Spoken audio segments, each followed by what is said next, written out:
and power, family. All right. All right, I'm doing wonderful. Thank you, Minister Asar. All right, peace and power to everybody that is here. My name is Brother Marcus Sankofa Nix, and we want to wholeheartedly welcome you to the Temple of New African Thought. The Temple of New African Thought, or as many affectionately refer to as TNAT. All right. There's many different things that we do here at the Temple of New African Thought. I also want to first and foremost recognize our very own Minister Asar Dennis Winkler. Let's give him a hand. All right. We appreciate the model that he exemplifies as a servant of the community. And so here at the Temple of New African Thought, there's many things that we're about. And so we're here for our Conscious Black Business Network lecture series. All right. This is the first presentation and conversation that we're having by way of our lecture series. And if you happen to not know what the Conscious Black Business Network actually is, all right, the Conscious Black Business Network is, in a sense, a department within our Temple of New African Thought. The Conscious Black Business Network is our media platform, which houses a number of our shows which air live each and every week, all geared towards Black upliftment and empowerment. All right. And so our Conscious Black Business Network also is initiating why we're here today, our lecture series. All right. And our lecture series is to invoke critical thought, to be able to challenge our minds, invoke a deeper level of conversation and dialogue and discourse, so that way we can be empowered, so that way we can grow and develop. So we want to take advantage of what this is, because this is an institution. All right. This is an institution that belongs to us. And so we want to take ownership in it, and we want to appreciate that. So I won't be here before you long. We're here. And we have our wonderful Dr. Raymond WinBush, who comes all the way from Morgan State University. And I laugh because Morgan State is actually right down the street. But nevertheless, Dr. WinBush has lectured and presented and has traveled all throughout the globe. And he has his works here. All right. He's an author. He's a speaker. He's a professor. He's a lecturer. And he also is a director of Institute for Urban Research, all right, at Morgan State. And he's going to be speaking with the topic matter at the forefront about reparations. Everything we wanted to know about reparations, but we're afraid to ask. All right. So as he challenges us, as he puts us in a position to critical think, let us take advantage of what he's going to offer and what he's going to share with us. So if we want to get out a pen, pencil or paper, if we want to get out our tablets or our notepads, whatever we need to do, whatever we deem necessary, let us do so. All right. However, just as a reminder, and I'll put out there, those phones sometimes do chirp. Those notifications sometimes do make sound. So we also want to be mindful of that and make sure that we check our phones. I'm going to even check mine to make sure that everything is put on silent. Everything is put on mute. Everything is, turned off as it should be. The restroom is right around the corner to your left if you need to use that. But we're going to have a wonderful time. We welcome everybody here if it's your first time. And if it's not your first time, welcome back. All right. So relax, get comfortable. And without further ado, without further delay, please give our presenter of the time being here, Dr. Raymond WinBush, a Blacktastic, welcome as he comes to the forefront and presents what he has today. Give it up for Dr. WinBush, family.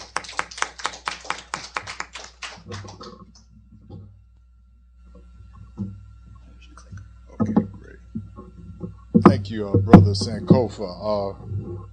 This is the time of the year that they being all of us, wear out Black scholars. I call it the Black time of the year.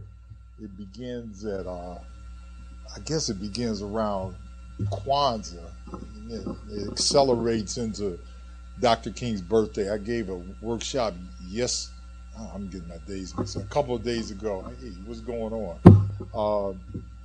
At Greater Baltimore Medical Center out there on Charles Avenue. They asked me to talk about Dr. King, and then I started reading a history of the hospital, which has segregated us as many hospitals did back in the 1940s, and I brought that up, so I'm not sure they're going to be inviting me back there again, because I try to do a little bit of history on wherever I'm speaking. So And then on Monday, I'm giving the King address at, my roommate in college was Barry Black, the chaplain of the U.S. Senate. You may see him on TV a lot of times. Barry's always been a strong brother. And ironically, I was with Barry the night that Dr. King was shot when we were in college. And I'm giving the address at his church on Monday, I think it is. It is Monday. And for once, I think once every 7 years, Dr. King's birthday actually falls on Dr. King's birthday rather than the day that the white man says we should celebrate it on. But that's a whole nother discussion. I'm going to try not to get political, which is probably going to be almost impossible with this idiot that's up in office right now. In fact, I said I wasn't going to mention Donald Trump during this time, but it's going to be hard not to do that. Okay. So what I would like to talk about, I've got like 3 lectures on reparations.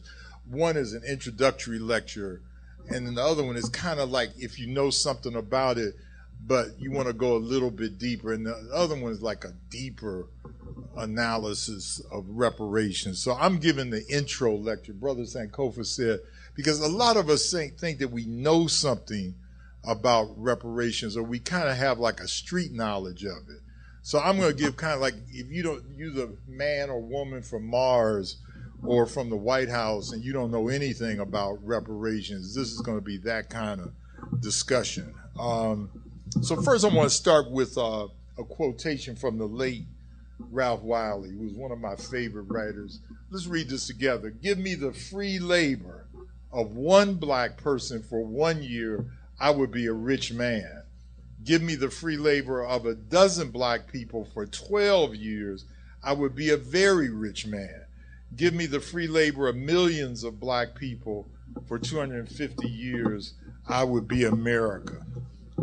That sums up to me everything with reparations is about relative to this country alone. It's interesting that I call him POTUS Urugu, because I don't like to say his name, but that he made this vulgar comment about Haitians. And let's be clear, this comment is about African people all over the world. I mean, if you say, well, he said that about Africa but not Haiti, or he said that about Africa, not Jamaica, or he said that about Africa but not Barbados. He's talking about all African people all over the world, and we should be very clear about that. And it's amazing how he reflects America in the sense of how they will always be critical of us not wanting to work. He said that about the Puerto Ricans when, the hurricane hit there a few months ago, that they didn't want to work for their stuff. He'll say that about us. They're always talking about black folk being lazy. And I said, well, if we're lazy, what did we do for them for for 300 and something odd years? Would that make them lazy because they couldn't, pick their own cotton or sew their own clothes or take care of their own babies? So I want to lay that out, and we're going to be getting into that a little bit more in depth. My friend Randall Robinson years ago wrote a book called The Debt. Many of you read that book, The Debt. And Randall and I we were given a workshop up in Toronto, and he said, Ray, you need to write a book with more facts than I did in it. And if you read The Debt, it's an essay, and it's a very good book. It's an excellent book. So my question was, should America pay that debt? And, in that first edition that came out in 2003, basically Belinda's petition is a sequel to that. After I had written Should America Pay, I discovered this, I don't want to say discover because that sounds like what white folks say, but I found this newspaper article in the Boston Globe in 1783 when I was doing some research for Should America Pay, and I had already submitted the final manuscript to HarperCollins, and it was about this sister named Belinda, named was Belinda Royale, in fact, and she was in prison on a plantation in Medford, Massachusetts. And see, we usually think of enslavement as being something of a phenomena of the South, but the biggest slave holding, or I should say enslavement colony north of the Mason-Dixon line was in Brooklyn, New York. In fact, the eastern shore of Maryland, where Harriet Tubman and Frederick Douglass hailed from, was one of the biggest breeding grounds, if you please, for enslaved people throughout the colonies. So Belinda, in 1783, her so-called master, Isaac Royale, and there's evidence that he had raped her and impregnated her twice, he fled the United States and went to Canada. And he had been loyal to the British. And so the night that the Revolutionary War broke, or American Revolutionary War broke out, he fled to Canada because, Americans were going to get him. He left Belinda along with 53 other enslaved Africans on his plantation. And Belinda wrote a petition and said she wanted to be paid for 50 years of unpaid labor because she had given that to Isaac Royal. The person who wrote the petition, because I've actually seen the petition in Massachusetts, Belinda was illiterate. She put an X at the bottom of the petition. Guess who wrote the petition for her? Class. I'm going to be asking questions. That's the professor in me. A sister by the name of Phyllis Wheatley. And so we tend to think sometimes of people being disconnected when we study, African history. When I was giving this workshop the other day, some of you already probably know this, but I read something from Dr. King's letter from the Birmingham jail. And if you notice, when he wrote the letter from the Birmingham jail to ministers and rabbis in Birmingham who were opposed to him coming to Birmingham. They called him an outside agitator. And one of the men that he wrote the letter to was a Reverend Wesley Rice. Does that ring a bell at all? His daughter's name was Condoleezza. Does that ring a bell? And she knew one of the four little girls that was bombed to death on September 16th, 1963 at 16th Street Baptist Church. 6 blocks from where Condoleezza was raised, there was another sister, and her name was Angela Davis. So Angela Davis, Condoleezza Rice grew up 6 blocks from each other, but probably a universe apart in terms of their consciousness. So that's an aside, but it's important to know this stuff. So Phyllis Wheatley wrote this petition to the Massachusetts State Legislature on behalf of Belinda, and Belinda got paid for 1 year $1,500.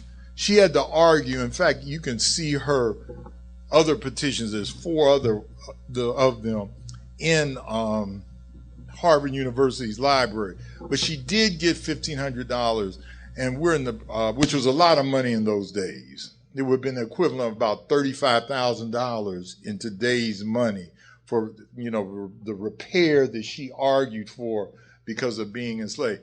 Isaac Royale went on to endow the law school at Harvard University. In fact, the endowed chair at Harvard Law is called the Isaac Royal Chair. And a colleague of mine and several people are now pushing to get reparations of all these universities. You should read the history of Johns Hopkins right down the street, but I ain't got time to get into that right now. So let's move on. How many of you have heard of Ta-Nehisi Coates? Okay, have you read this article that was in Atlantic magazine a couple years ago? If you don't read anything else about reparations, read this article. Ta-Nehisi had spent many months, and quotes Belinda in there as well, and it's probably the clearest explanation of reparations I've seen in many, many years. This is really what launched his career, in fact.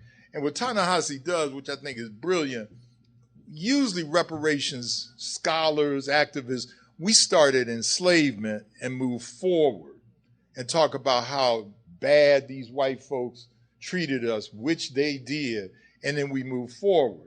What Ta-Nehisi does is start now with a family in Chicago, and he moves backwards to show how they were deprived of land, that they had these mortgage loans, that money was just stolen from us, literally. And he goes back to enslavement. So by the time you anchor this family back in their enslavement, you should say, well, they need to get some money. So it's a strong article that you ought to read. Ought to read that. So what is reparations? This is a definition brought to you by NCOBRA, National Coalition of Blacks for Reparations in America.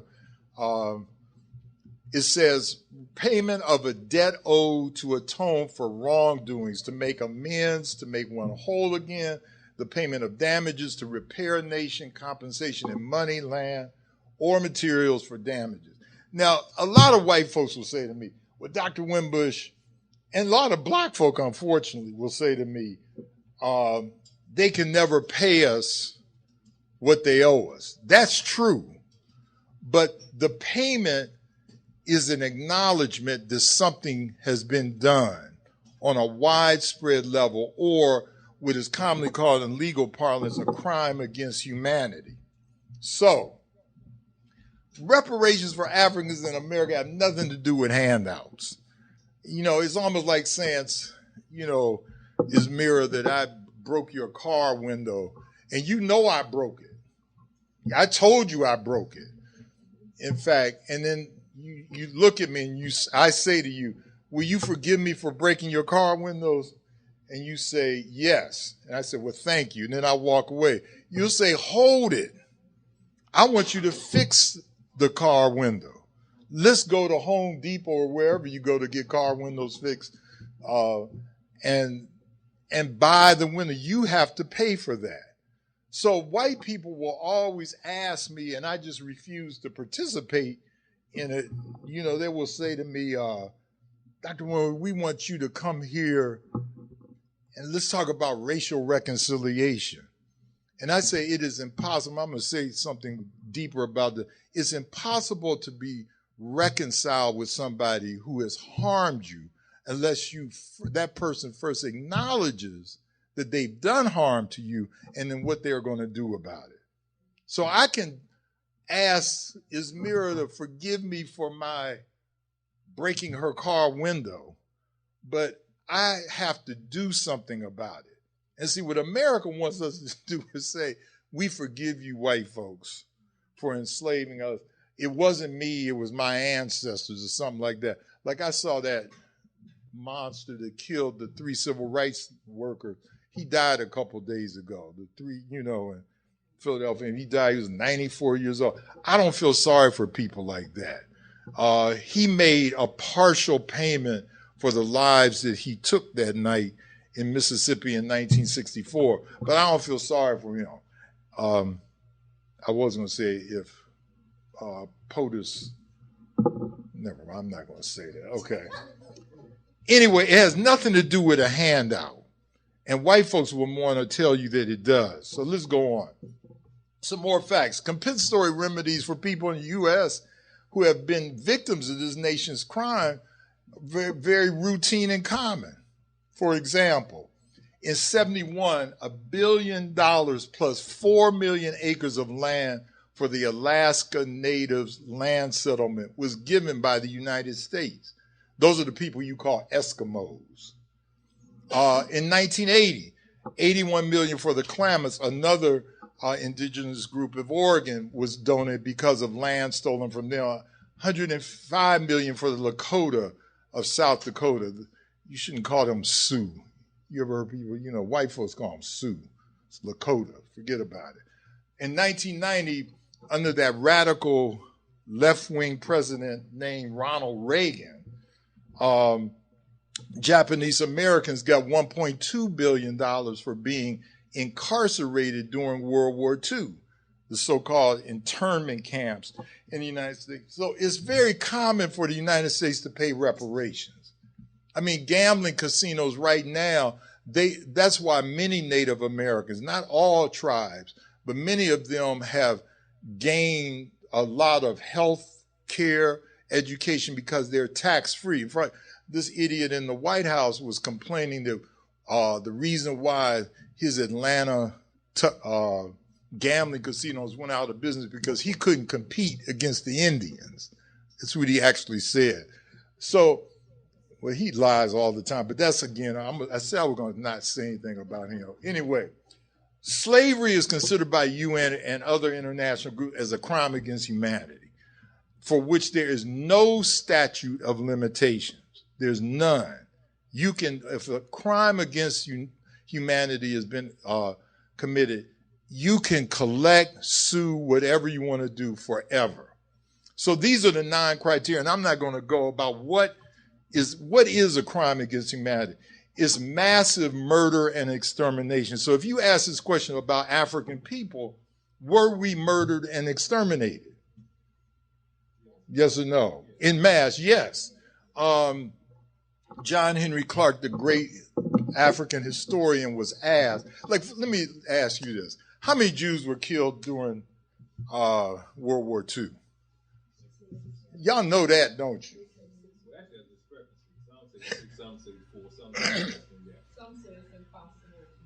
Some say it's impossible to know.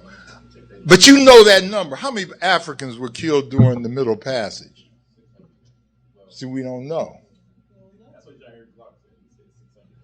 Well, Clark said, when somebody asked him the question, he said, we must begin the count at 50. He said 50 million. He said, we must begin the count at 50 million. John O. Franklin was my teacher in graduate school. He estimated that about 60 million Africans were killed. And W.B. Du Bois, who did not like white folks, said it was 100 million. Now, I don't know if it was 100 million, but that was what Du Bois said. So we know it's more than the 6 million that has been fed to us and downloaded into our brains about Jews.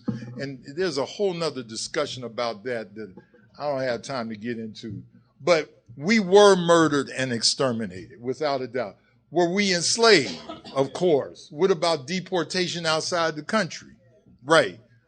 Imprisonment without due process. Of course. Torture, rape, inhuman acts. You ever heard of J. Marion Sims? Anybody ever heard of J. Marion Sims? Who was he, Kenneth? Right. The so-called American father of gynecology. And I'm going to try not to get real, but if you go to Central Park in New York, you can actually see a statue of J. Marion Sims. The reason why American gynecology is so advanced in this country is because they had a ready supply of women, namely enslaved Africans, to experiment on. And I don't have time to get into this, but you should read the accounts of what they did to enslaved African women.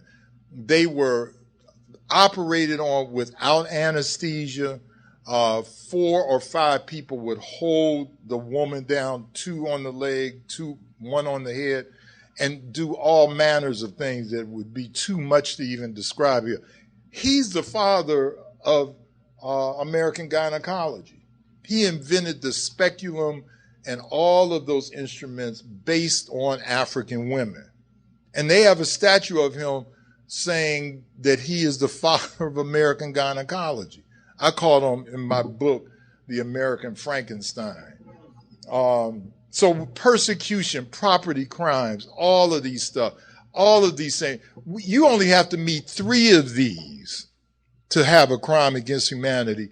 Black folk meet all 9 of them. All 9 of them. So opponents to reparations will say, and these are some of the questions that Brother Sankofa said he wanted me to talk. But slavery happened a long time ago.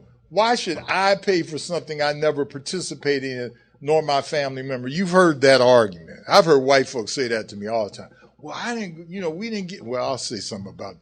I had nothing to do with the detention of Japanese Americans. Believe it or not, I wasn't even born during World War II. But in 1988, part of my taxes supported the $1.2 billion that Reagan distributed to the Japanese Americans whose family had been impacted by the internment. So just because you didn't have anything to do with it, and see, white folks are real good at celebrating everything but their atrocities. So, when I was little, what's this white boy got killed at the Little Bighorn? Custer. Y'all ever heard of Armstrong? And they made Custer like he was a big hero. The man was a psychotic. And I can say that because I'm a psychologist. He was psychotic, Sitting Bull, and who else was up there? Crazy Horse. When they killed him, this guy was killing them at incredible rates.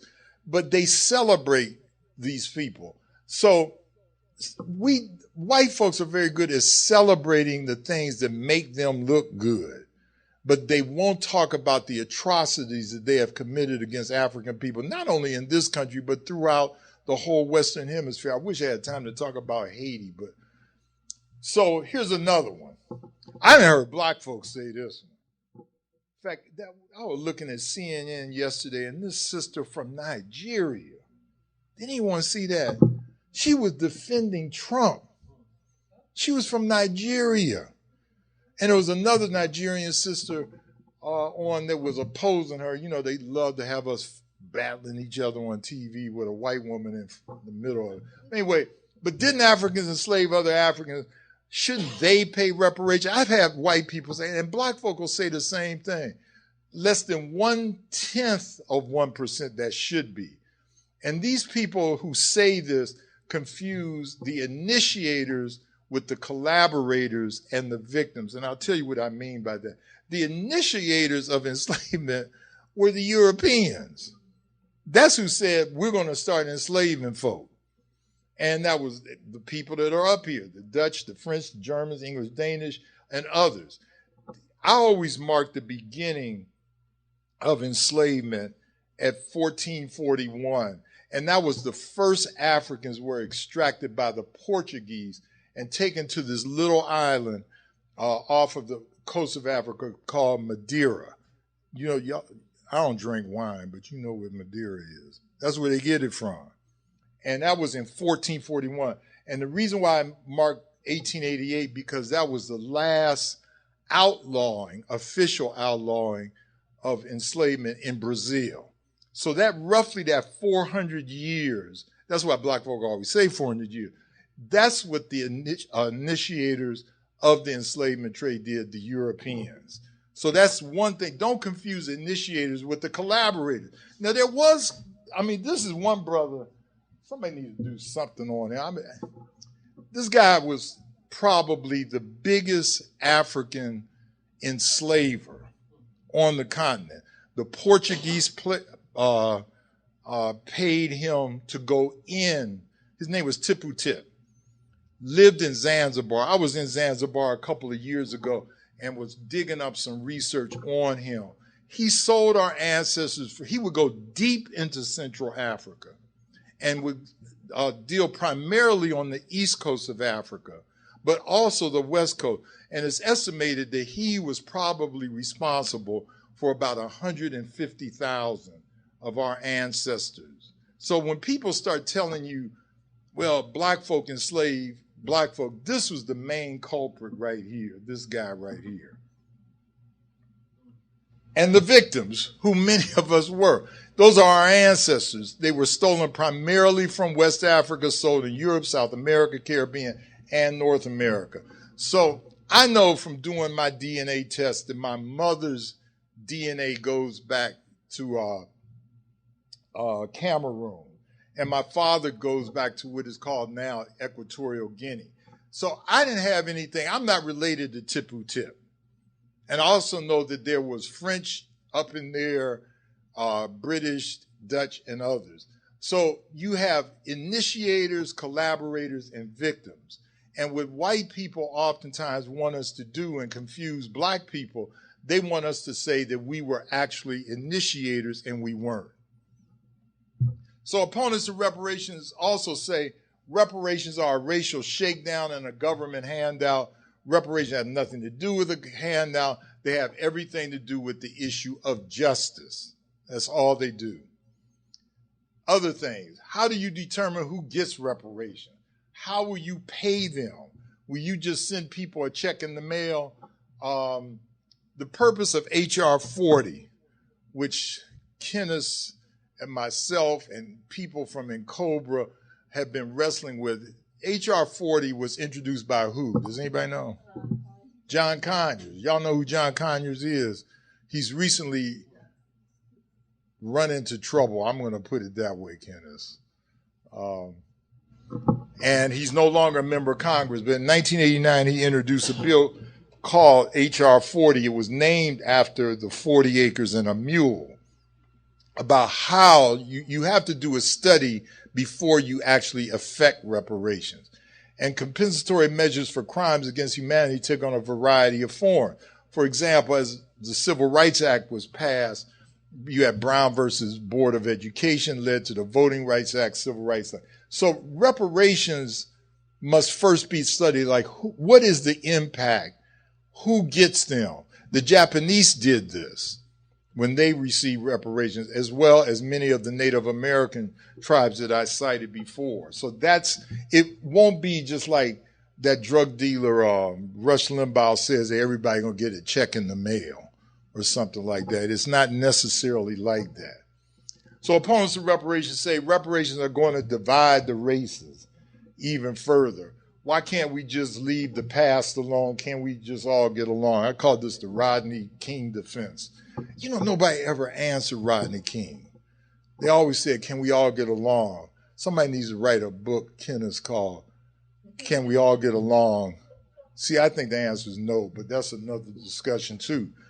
We have always been divided as a nation on the issue of race because we have not looked honestly and truthfully at the horrors of enslavement and its aftermath on all Americans. So as an African American, I'm told to remember the Alamo, remember the Maine. Did you know that Texas doesn't even belong to the United States? Did y'all know that? Y'all knew that, didn't you? Didn't you? But y'all know who Davy Crockett is? Yeah, he was a white supremacist. And when we were small, at least I'm dating myself, but when Davy Crockett used to come on TV, they had Davy Crockett and Sam Houston and Jim Bowie. They were heroes at the Alamo. Remember the Alamo. They were trying to steal the Mexicans' land. And the reason why the Mexicans were resisting them was because they didn't want slavery to be in Texas. And the white folks were fighting for Texas to become another slave state. Anyway, I'm told to remember the Maine, even though America blew it up. Celebrate the 4th of July. We even have Memorial Day to commemorate the dead. But when it comes to enslavement, we are told to forget about it. Don't worry about slavery. I learned to do that on PowerPoint. That's the only thing I can do on PowerPoint is slick, okay? Okay, so racial reconciliation is impossible without reparation. The original sin of the United States is racism and its mutant child enslavement. It's a sin for which the U.S. has never apologized for. Africans American, white Americans are told to forget about slavery, move on. We're the only people that are told to forget about what happened to us. Jews don't. I'm going to just say something about Jews, okay? And I really prefer to call them Ashkenazim because there's divisions of Jews. And some of y'all already know that. But, you know, a lot of black folk are confused. You know, Neely Fuller says, y'all know who Neely Fuller is. Neely Fuller said, if you do not understand racism, white supremacy, what it is and how it works, you will be confused by everything you think you understand. And a lot of us are just confused. But that's... So, if you're told to forget about slavery, Jews do not, they will tell you, there will be a movie about Jewish something and the Holocaust every 3 months. I mean, there's theaters here in Baltimore, like the Charles Theater down on Charles Street. And that's kind of like the Jewish place to show films about the Holocaust. And you've seen Schindler's List and And then this idiot Netanyahu, the prime minister, whatever he is, of Israel, and Donald Trump being used by him to make Jerusalem the capital. I ain't got time to get in all this. But they are going to tell their story. Black folk, we waiting for Black Panther. You see, we just glad to have Black Panther next month, okay? And we'll be happy. And then when they tried to do Nat Turner last year, that was another thing. But now we know that Harvey Weinstein helped kill Nat Turner. Did any of y'all see Birth of a Nation last year? Good, because a lot of people didn't want to see it because of some controversy about it, which wasn't really a controversy. So we're told to forget our past. And black folk will say, when are you going to quit talking about slavery? That white man ain't killing us. I had a person, I was at the state legislature 3 days ago.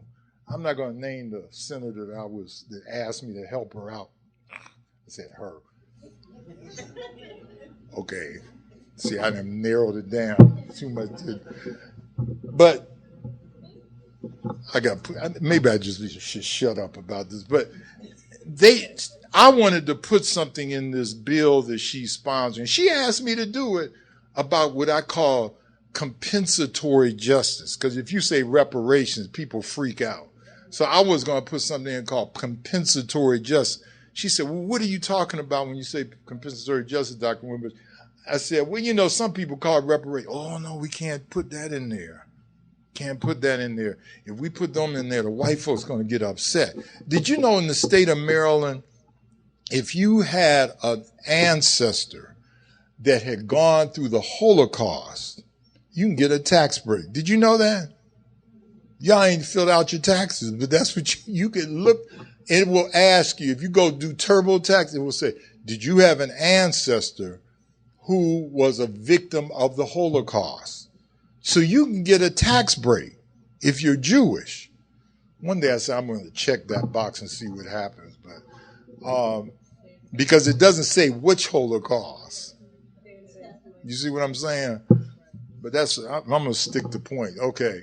So you can't have racial reconciliation. It's impossible without reparation. So reconciliation implies like in the love relationship, two people loved and were conciliatory to one another at one time, and a breach occurred that disrupted the relationship. The husband or the wife played on each other or something. The couple, because of their damaged love, wished to become reconciled again.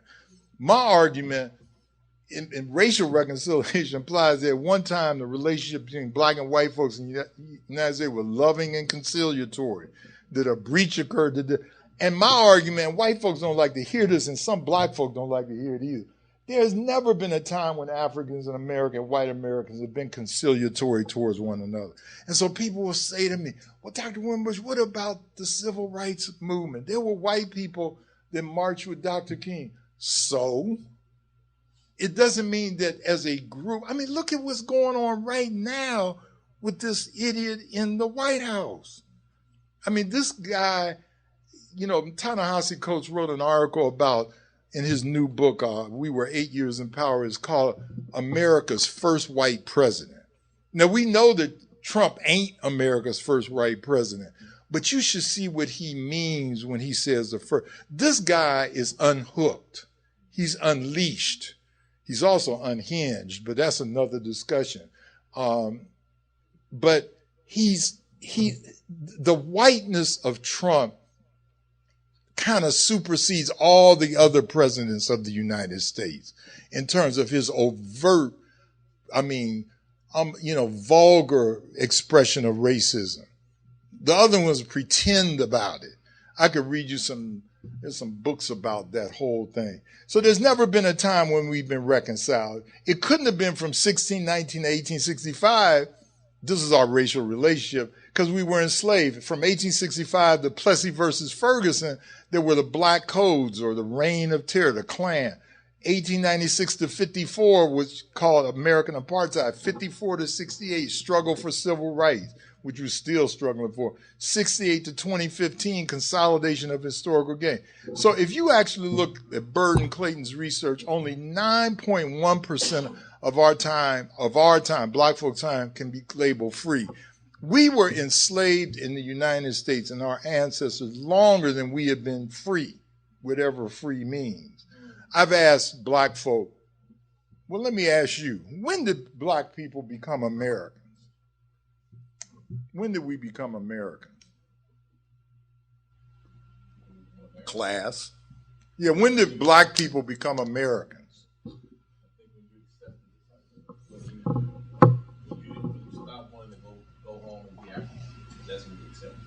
Okay, so what year was that? Give me a year. 1868. So we became Americans in 1868. How many agree with that one? You can be wrong. This is a class. Or you can be right. If we were Americans, let's say in 1868, we still were being lynched. You should read Ida B. Wells Barnett if you haven't read her. Her book in 1896, I believe it was, called Southern Horrors and the lynching horrors, about what occurred about in Memphis. I used to live in Nashville when I taught at Fisk University, and in 1895 in Memphis, these three brothers, I mean, they were blood brothers, they opened up a grocery store. And there was a white grocery store in the same neighborhood, and it had been getting all the business because it was the only one. So in 1895, these three brothers opened up a grocery store. It was open for 1 week. And during that period, the business flowed from the white grocery store to the black one, which you're supposed to do, right? Because you in the business, that's right. So on the 8th night of it was getting ready to close, some Klansmen came in there and lynched all three of these black men that owned the store. They were brothers. And Ida B. Wells, who was living in Memphis at this time, told black people to leave Memphis. Leave Memphis. Just leave. Get out of here.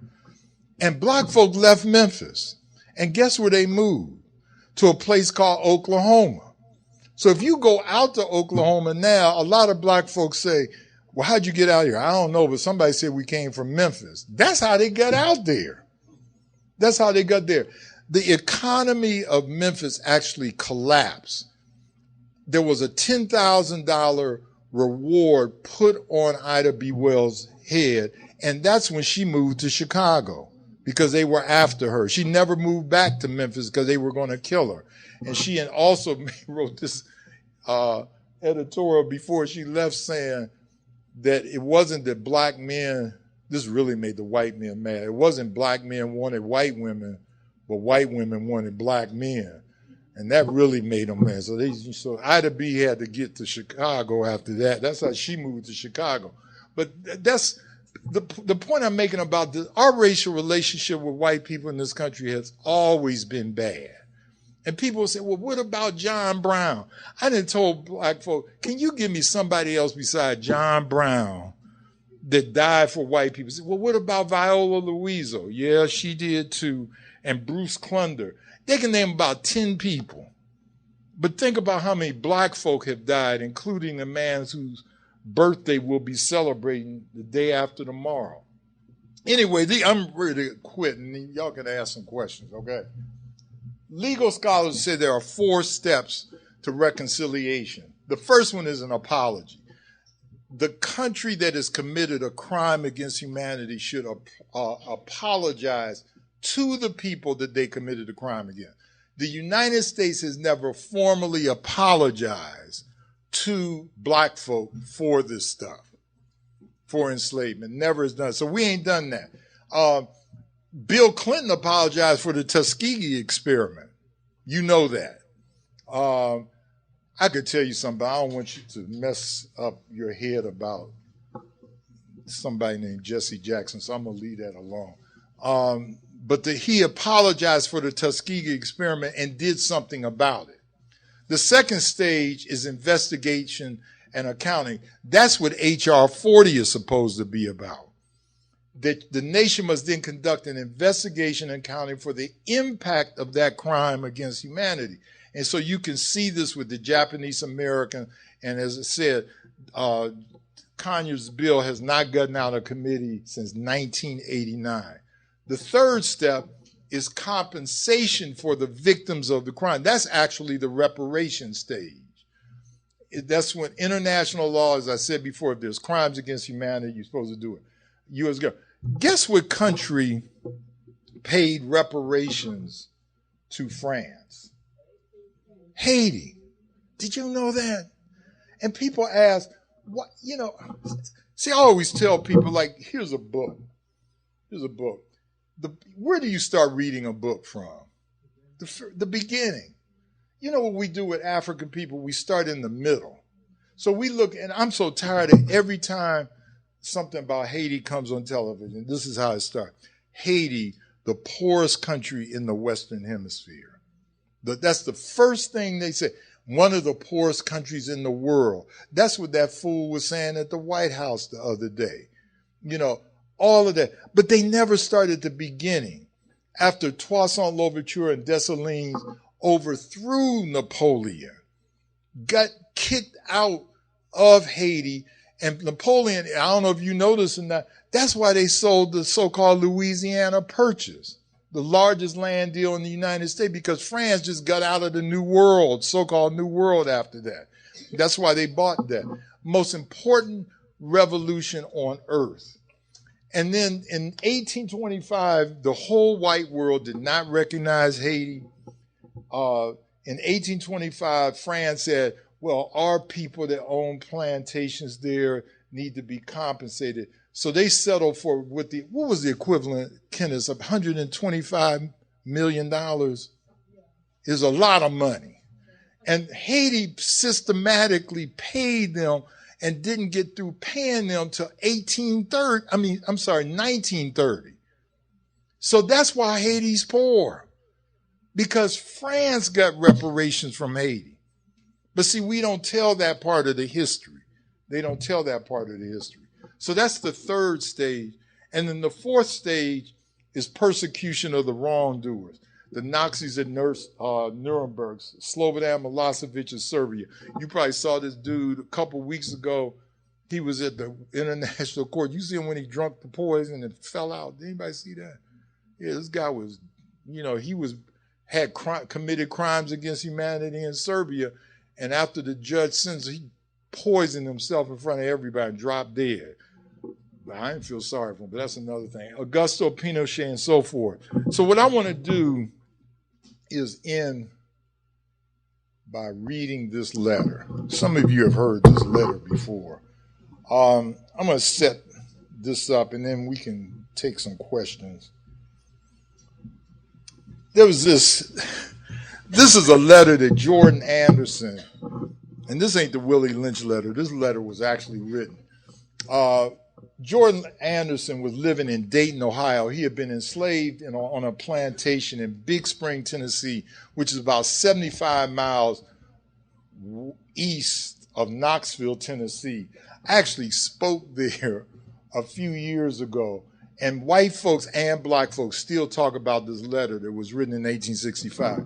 So Colonel Anderson was his enslaver and asked Jordan to come back from Dayton, Ohio to the plantation because the state of plantations in 1865.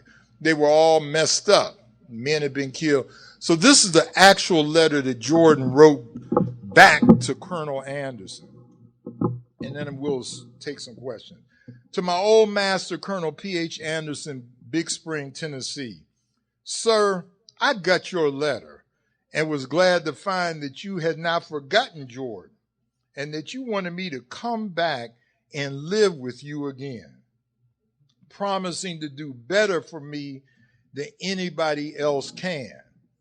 I have often felt uneasy about you.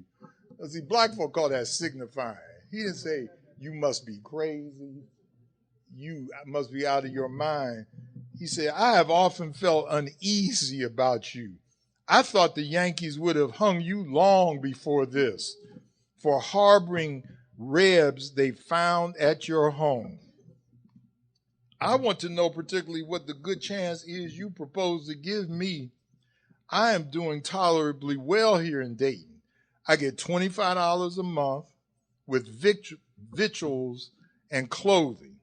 Have a comfortable home for Mandy. The folks here calls her Mrs. Anderson. That was his wife. He's signifying it because he knew that his so-called master wouldn't call his wife Mrs. Anderson. And the children, Millie, Jane, and Grundy, go to school and are learning well. As to my freedom, which you say I can have, there's nothing to be gained on that score, as I got my free papers in 1864 from the Provost Marshal General of the Department of Nashville. And when I was doing research on this letter, found that was on the campus of Fisk University, where I used to teach. Mandy says she would be afraid to go back without some proof that you were disposed to treat us justly and kindly. And we have concluded to test your sincerity by asking you to send us our wages for the time we served you. They wanted to be paid. This will make us forget and forgive old scores and rely on your justice. Black folk are always talking about justice and friendship in the future. I served you faithfully for 32 years and Mandy 20 years. See, this is the accounting phase. If you look at the apologize, then account for it. At $25 a month for me and $2 a week for Mandy, our earnings would amount to $11,680. See, that's reparations. Add to this the interest for the time our wages have been kept back and deduct what you pay for our clothing and 3 doctor visits to me and pulling a tooth for Mandy, and the balance will show what we are in justice entitled to. That's reparations, very specific. Please send the money by Adams Express. I guess, Kenneth, that was like Federal Express back in the day or something. In care of V. Winters, Esquire, Dayton, Ohio. The brother had hired a lawyer. If you fail to pay us for our faithful labors in the past, we can have little faith in your promises in the future. See, he couldn't just go back to that plantation. And that's why black folk don't trust white folks. My father used to say, black folk ain't lost too much money betting the white folks going to sell them out. He used to say that to us all the time. We trust the good master has opened your eyes to the wrongs which you and your fathers have done to me and my fathers in making us toil for you for generations without recompense. Surely there will be a day of reckoning for those who defraud the laborer of his hire. In answering this letter, please state if there would be any safety for my Millie and Jane, those are his daughters, who are now grown up and both good-looking girls. You know what he's talking about, don't you? The first sexual experience of most white masters, so-called masters on those plantations, were with black women. Read the book Beloved, you'll see. You know how it was with poor Matilda and Catherine. I would rather stay here and starve and die, if it come to that, than have my girls brought to shame by the violence and wickedness of their young masters. You will also please state, if there had, I'm reading it like he wrote it, if there has been any schools open for the colored children in your neighborhood, then you know good and well there were no schools open right after enslavement. But he asked, reparations. The great desire of my life now is to give my children an education and have them form virtuous habits. Say howdy to George Carter and thank him for taking the pistol from you when you were shooting at me. From your old servant, Jordan Anderson. Needless to say, he never answered that letter and he never went back to Big Spring. So that's all I got to say. Okay.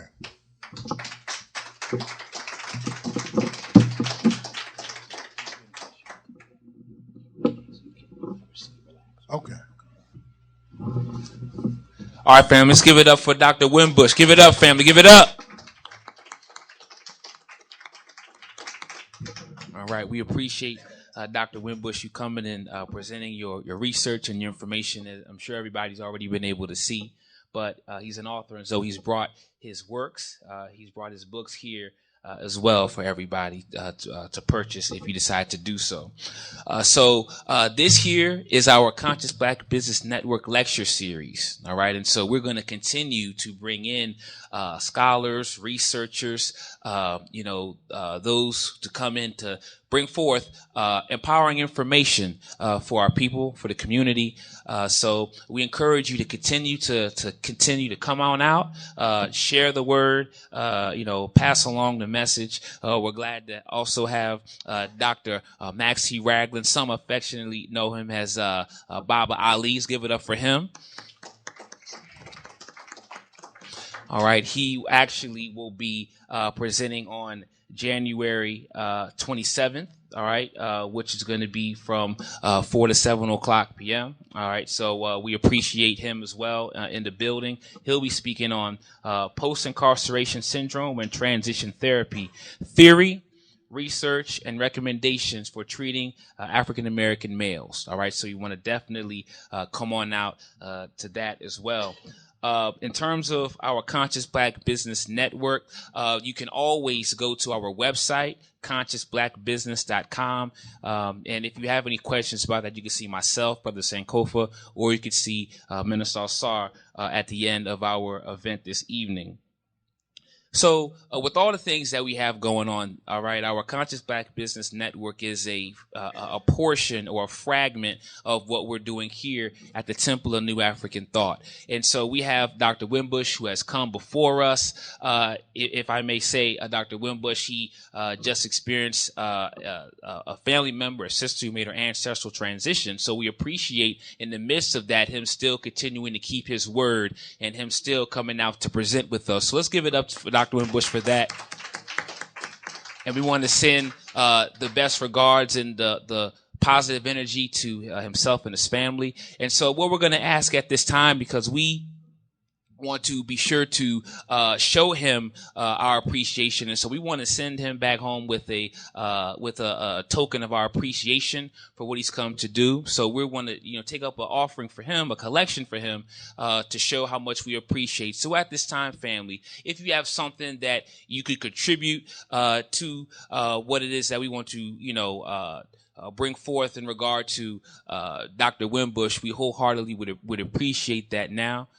And if you don't have it to give, we still love you. We still appreciate your presence and everything. And while you're, digging through your purses or going through your pockets or what have you, Dr. WinBush, can I borrow the clicker there? I just want to just shed light on some things that those in the room may not be aware of. I'm going to go through some of this, if that's okay. And what I'm on my way to show you all, family, is just some of the things that we do here at the Temple of New African Thought. All right. Can you blow that up, Minister Sar? Just some of the functions of TNAT. All right. Some of you in the room already know what we do. All right. But nevertheless, these are some of the other things that we have in motion that are taking place right now as we speak. So we have our Sunday and Gia Fellowships. All right, we're going to be having our Sunday and Gia Fellowship tomorrow from 11 o'clock to about 2:30 or so. And that's an opportunity to come together, to sing, to be able to give a testimony as to how we were able to move past whatever obstacles we've been able to overcome and be amongst good-hearted brothers and sisters and endeavor in our circle of healing. Also, we have our Conscious Black Business Network. As I'm speaking, I'm going to let the basket circulate around. All right, our Conscious Black Business Network, we have our lecture series, but we also have a number of shows that are in the lineup each and every week. So we have the show Off the Cuff Conversation with Minister Sar as the host and myself as the co-host. We also have Baba Sar, Third Eye Getting Out of the Matrix, and a number of other shows that we have. So if there's anybody in the room who would like to perhaps host a show, online radio show, you can see myself or Minister Alsar. There are slots and space available for that. We have our Sokima, which is our Spirit of Kemet Internal Martial Arts Academy. So with that, it's another institution within our overall institution learning martial arts. It's a mixed martial arts style. And so we train on Tuesdays, 5:30 to 6:30, Friday, 6 to 7 o'clock, and on Sundays from 4 to 5. All right. So there's class that is available for the brothers and the sisters. And so Baba Alsar, he's not here, but he's our facilitator of the class. We have our Rosh Yule book study, all right, which takes place more so around 10 o'clock a.m. Each and every Sunday, with the exception of the second Sunday. So we're going through the book Afrocentricity, which was authored by Malefi Kadiasanti. We have African-centered counseling services, all right? How many believe that counseling may be important to our liberation and our empowerment? Ashe, definitely. So with that being said, our very own minister, Sardinas Winkler, provides counseling on a one-on-one basis, group counseling, couples, those in relationships, so you can be able to talk with him about that as well too, and set up an appointment. Real estate, African Drum Circle, morning meditation from 9 to 9:30, community empowerment and outreach, and much more. All right. So with all of these things said, we encourage you to continue to take part with the momentum that our Temple of New African Thought has generated, and, invest in yourself. All right. Dr. WinBush spoke about reparations. Well, what about the reparations that you owe yourself? You owe it to yourself to be great. You owe it to yourself to be successful. You owe it to yourself to sacrifice. Because when you sacrifice, the reward is larger and greater on the other side. Ashe? So, before we transition into the second part of our presentation and have a conversation and a dialogue and open up the floor for questions and answers, just wanted to just share with everybody what it is that we have going on here at the Temple of New African Thought. We have flyers for our next lecture presentation by Dr. Ragland. And so I'll open it up for you, Dr. Ragland. If you have a few brief words that you'd like to share with the family, you're more than welcome to do so. But if not, that's fine as well. But we're delighted to have you. So, okay. All right. So what we'll do at this time, we appreciate all that could be contributed as well. Dr. WinBush, if I may, I'll call you back up. And so if anybody happens to have a question from his presentation, from his lecture, all right, I will get to you and we'll have a conversation and a dialogue. All right, family? All right, sure. Got any questions? Yes. I'll come with the mic. One moment. I'm going to stand up. First, I'm going to say, I love you, so I'm just going to start right on high. Gus, The last time, bring it on, sis. the last time I was present at one of your lectures, I mentioned genealogy because I did my DNA, and a couple of months ago, a gentleman in Mississippi received his reparations money. Now, my question is, are we having problems getting reparations payments, because originally they said that reparations was only to be paid to the southern states like Mississippi, Alabama, Tennessee, and Georgia, I guess. I think it's Georgia. I might be wrong. But I wanted to be accurate to see if, because so many people applied that relatives wasn't involved in the Civil War and all that other stuff. I wanted to ask, I was in the DNA because I did my DNA, so I'm fighting reparations on my own family heritage. So, we had that conversation. First of all, let me say this. Okay. You got to be careful. There's been several people arrested and convicted about fraud relative to reparation. I got to talk to you about this, Kenneth. I got a call. I'm going to send it to the #40 group so you'll see it. I got a call this week from a brother. I don't want to say what state he was from, but he said that he was filing a lawsuit and that he had gotten reparations through the U.S. income tax. Well, I said, when did you get them, brother? So he said he got, I forget, $500,000 or something. So I asked him to send me the check, the cancel check. I'm still waiting. He said he was going to take a picture of it and text it to me, but I'm still waiting. That's number one. Number two, reparations. There's types of reparations that I haven't been able to, couldn't get into tonight, but stolen land. There's a chapter in my book called, I wrote it, what's it called?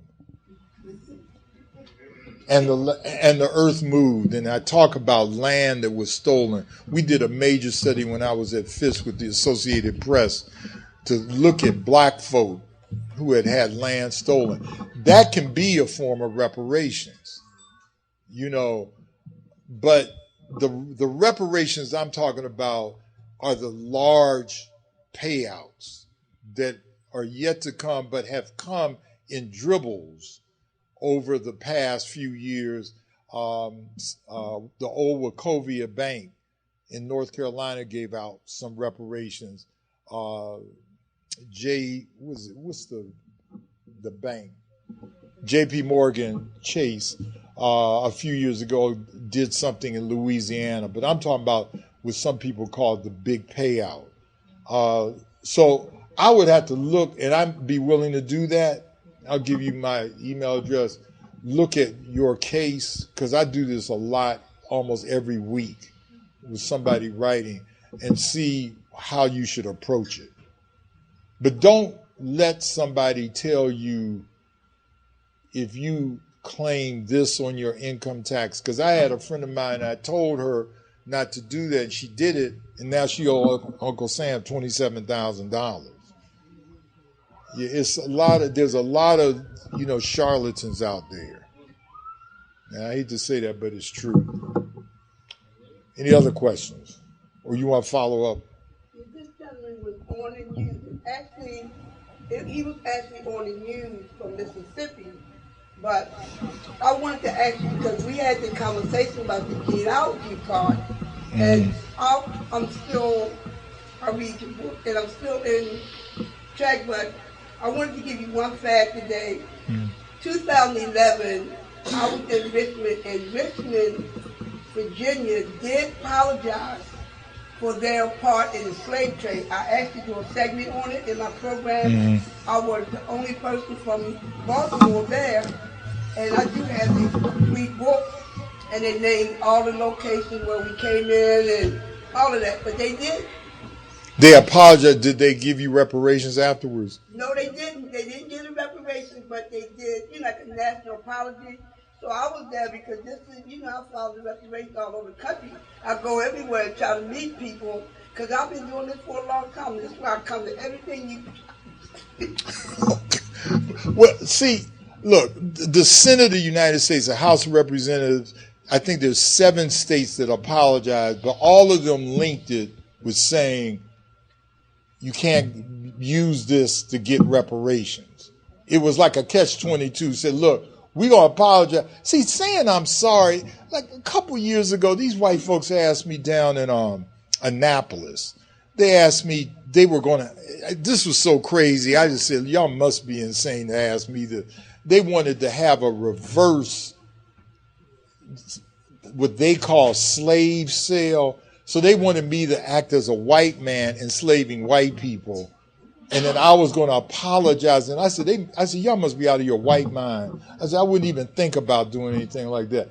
So white people will I have a picture of this white man talking about, I'm sorry. I've had white people come up to me after presentations and say, I remember it happened, I was in LA. The guy, white, said, I'm so sorry that what we did to you. I said, okay. And so he said, now what should I do next? I said, reparations. And they were, Michael Eric Dyson, I don't believe in some of the stuff that he said, but he has this thing said that we need to have white people need to have an IRA which stands for Individual Reparations Account, that all white people need to adopt a black family and pay them reparations. Well, they ain't gonna do that. It ain't gonna happen like that. So email me. I'll give you a card afterwards, okay? Did you have a question? Brother right here, yeah. Oh, I don't think I need the mic, but okay. Well, first of all, I just want to thank you for coming out, Dr. WinBush, and I want to maybe not be critical, but I'll just make some comments and then ask a couple questions. It seems that, and just to give a background on myself, I'm originally born and raised in Alabama, so I guess I'll get my check. I lived there for 11 years, brother. So I just want to give a case study about, I think we talk about reparations and payout, and what I've made the comments to other people that in our current mind states, we're not, this is going to be controversial, we're not ready for reparations. So why do I make that statement? If you are familiar with Alabama and that area, Calhoun County, with the Monsanto plant and that whole case, Yeah. there's a lot of money that came through that part of the state, up as towards $1 billion. And, you know, there were payouts made to a lot of black people got money. My family got money, so on and so forth. But what they did with that money, with those payouts, was basically like an economic stimulus package to the white people and in Alabama. A lot of Cadillacs and craziness was bought with that money. And the conditions, the basic conditions, I think Dr. Amos Wilson talked about this, the constants never change. They haven't changed. So I think we have to be leery when we talk about getting money.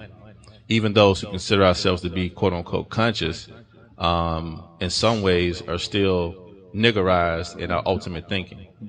Where we hold up unks in Africa and this and this and that, when people mention about having our own nation again or leaving this one, there's a lot of pushback and a lot of excuses of why we can't do that. So just wanted to make those comments out there. And I guess my question would lead to say,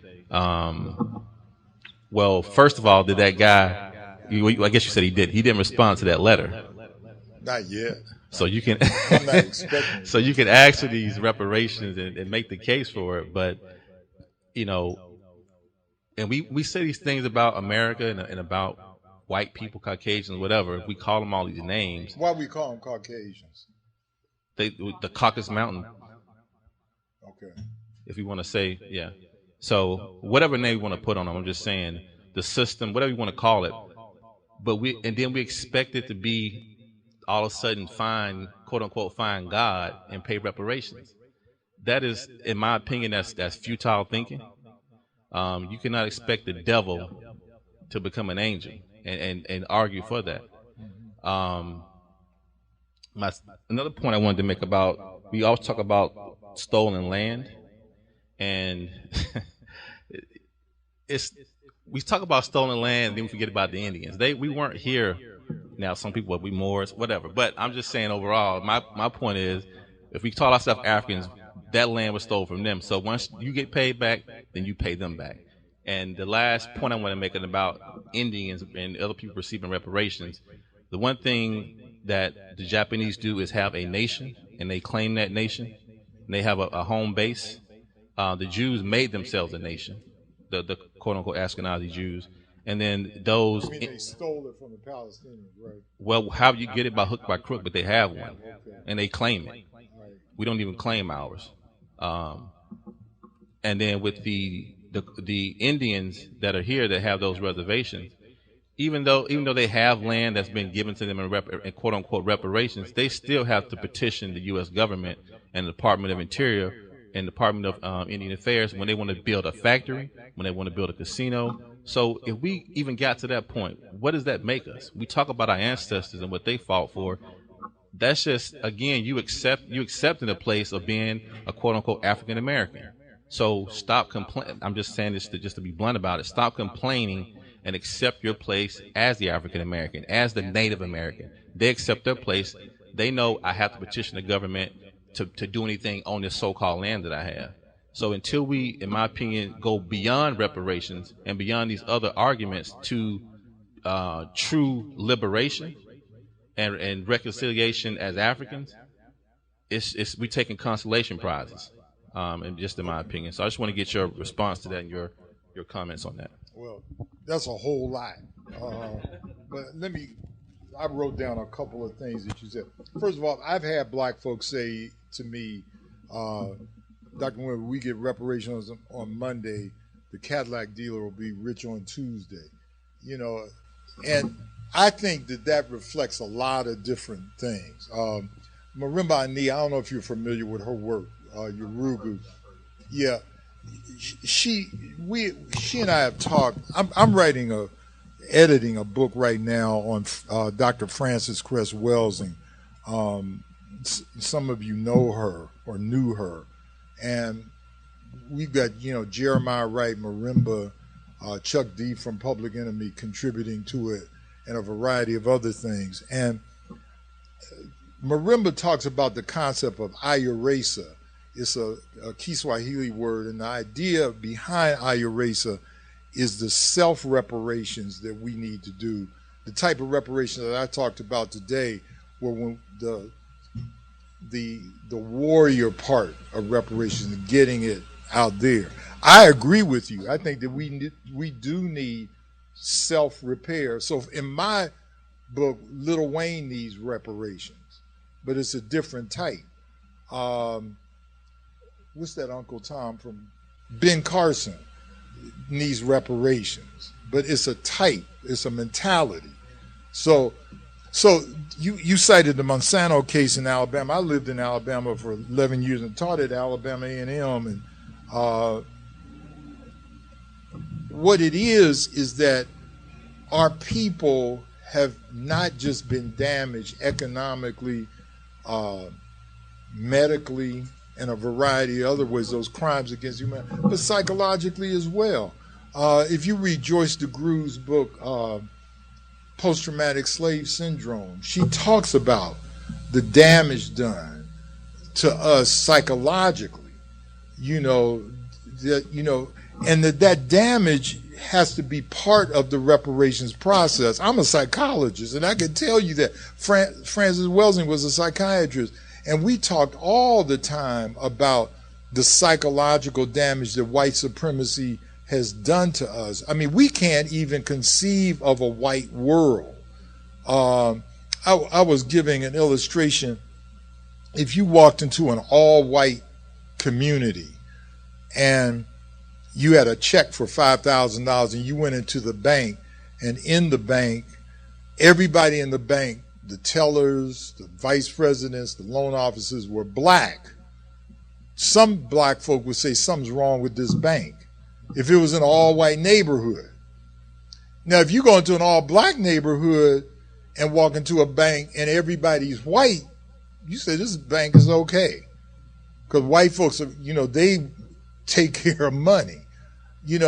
So I think that we have to understand how we are psychologically damaged by enslavement. The issue that you mentioned about Native Americans being the original inhabitants of the land, there's been a lot of conferences. I attended one in a tiny little town called Eepes, Alabama, and some Cherokee Indians. This was about 8 years ago, and we met about this whole issue of 40 acres and a mule. You know the history of the Seminole Indians, I'm sure, in Florida. And they hooked up with black folk. I mean, there's great battles that were fought between escaped Africans and so forth. So a lot of that history has been discussed about reparations, Native Americans, and so forth. In terms of our own nation, I got to get on you for this one. I wouldn't cite Israel as a good example of by hook or crook, because you could say that about white folks in this country, that they stole the land from the Palestinians. Fought for what? We don't fight. No, brother. They were given that land. The British gave them. No. When I say fought, I don't mean like tanks and guns. What I'm saying is they were very political, and they said Jews? The Ashkenazi, those Zionist Jews. Okay. When I say fought, they made the case. That's what I'm saying. for a nation. Now, I'm not saying the reasoning behind it was just. I'm not saying that at all. But what I'm saying is they fought. I'm using that figurative term. They fought for their nation, and they have it. Where were they supposed to go and they refused to go? They were looking at, I think it's somewhere in South America. No, they were looking at Uganda. Okay, but there were several places though. Why did they choose Palestine though? Again, I don't know that history. I'm not saying I'm an expert on. What I'm saying is that when it comes to what they did, they fought for a nation. Now, we can put all these excuses of why we shouldn't use that as an example, but my point was we're not fighting for our own. Well, you want to say something, Amir? Well, we could partially debate that, but I mean, the Jews were given Uganda. They said you can have Uganda. They said no, we don't want Uganda. We want a land to confuse people. I mean, that's me saying that because I know a lot of black folk right now, especially black evangelicals. They actually believe that the Ashkenaz and Zionists who are in Israel right now are the ones that are out in the Bible with Moses. You know, original Jews were black folk, but I ain't got time to get into that. And see, there is more good happening about Africa than you read on the news. And a lot of, I mean, right now there's 30,000 former African Americans who live in Ghana. Black folk I'm so glad that I've got students, and I've watched this over the years of teaching at Vanderbilt, Fisk, that they're now saying, I ain't gonna move to France, I'm moving to South Africa. And I think that's good news. And sometimes we think that the news is what's on CNN or MSNBC. God hope nobody looks at Fox, but we think that's what the news is. But we need to go deeper than what we're given about stuff. So I agree with you about the mental repair that we need. And but I don't think that look, if I ask people right now, if I could give each one of you $500,000 for reparations, I'm just making this up. If I gave how many would you go out and buy a Cadillac? Anybody buy a Cadillac? If you want to just say you would. Say, no, Dr. Wayne, I want a Porsche. I don't want it might be. But most of us wouldn't spend the money crazy. Most of us wouldn't do it.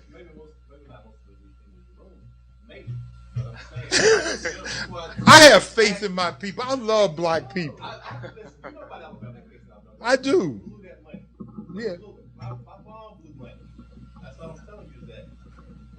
And some Jews blew money when they got money from the Holocaust. That's fine, but they have a nation. That's what I'm saying. They stole it. Okay. Well, I hear what you're saying. Was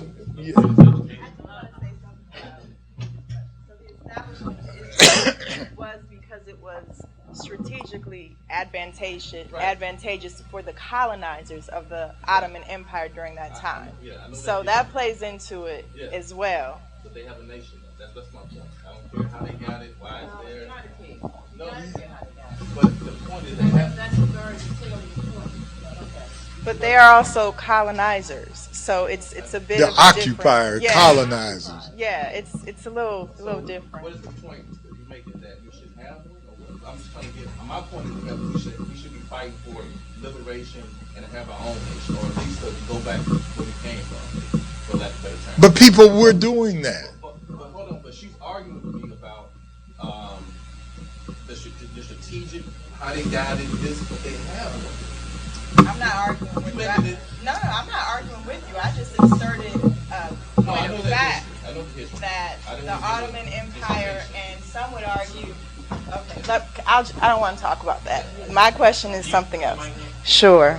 So, well, first of all, thank you, Dr. WinBush, for the warrior you are and all your great deeds, including this presentation to help get us closer to justice.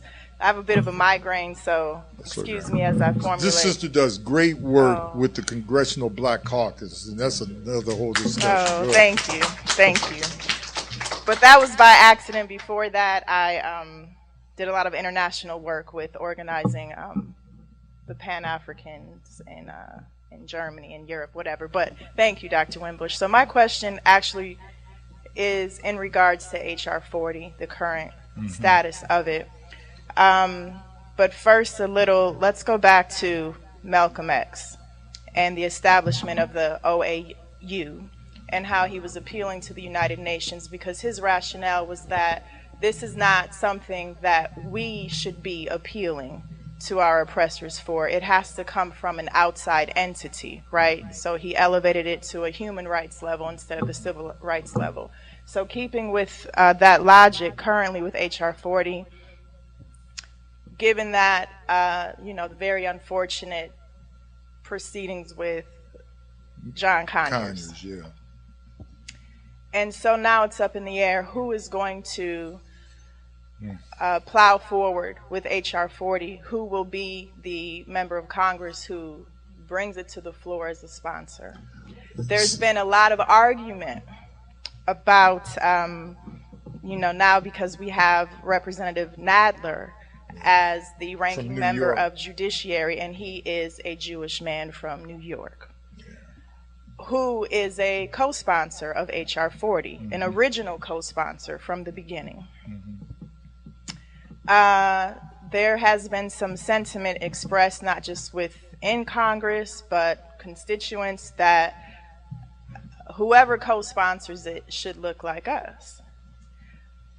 But there are, Nadler may be one, Cohen may be one, Sheila Jackson Lee may be one, but there is a new member from Silicon Valley. I don't know if he wants to be named, but I'll just say that he's not black, but he does want to press H.R. 40. Well, if not H.R. 40, a more like omnibus bill that comprises education, land payouts, trust funds from Silicon Valley. I'm not quite sure of what his vision is entirely in detail, but there's been some argument about that. So from Malcolm appealing to the international community, shaming the U.S. from without by people who look like them from, Germany or whomever, whatever country, what are your thoughts about a non-black member of Congress sponsoring something like H.R. 40, if not H.R. 40? Ken is right here, who's sitting right in front of you, probably knows more about this than anybody else. But we've been debating this. We formed a group called H.R. 40, and we had a invitation-only meeting about reparations this summer. I pulled it together at Morgan. Claude Anderson, some of you may know him, and others were in attendance. We're debating this among ourselves. And, I mean, I don't think, this sounds bad, but I could not support a non-black person sponsoring a bill. I could see them signing on to the bill, but it would be difficult for me to do that. It would be like, I don't think a Palestinian no, that's a bad analogy. It's difficult. And see, is this being recorded? Okay, I'm going to say this is kind of sort of off the record. See, one of the challenges that I have with, and Kenneth, that I feel this way. I think that black people have to groom leadership. So I'm going to get ready to retire pretty soon from Morgan, but I'm grooming people to take the work that I do at Morgan to keep this going.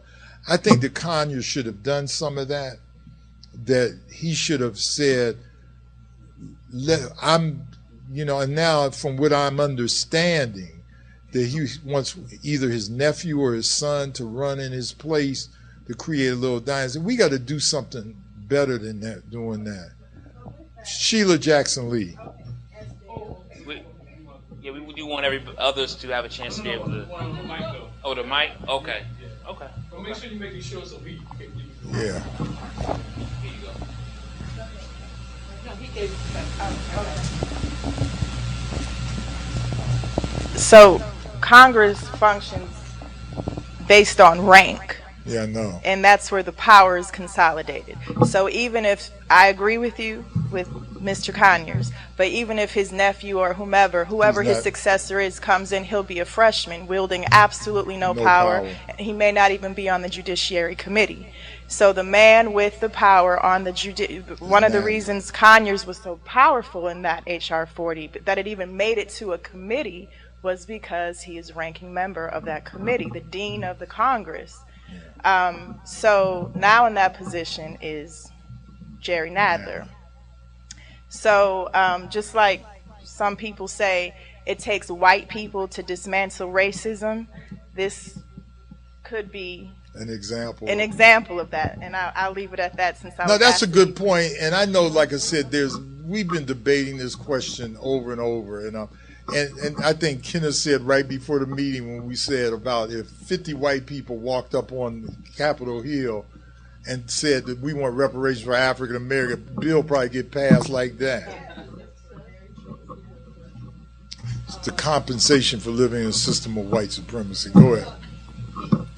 It's just like the difference between hashtag Me Too and Me Too.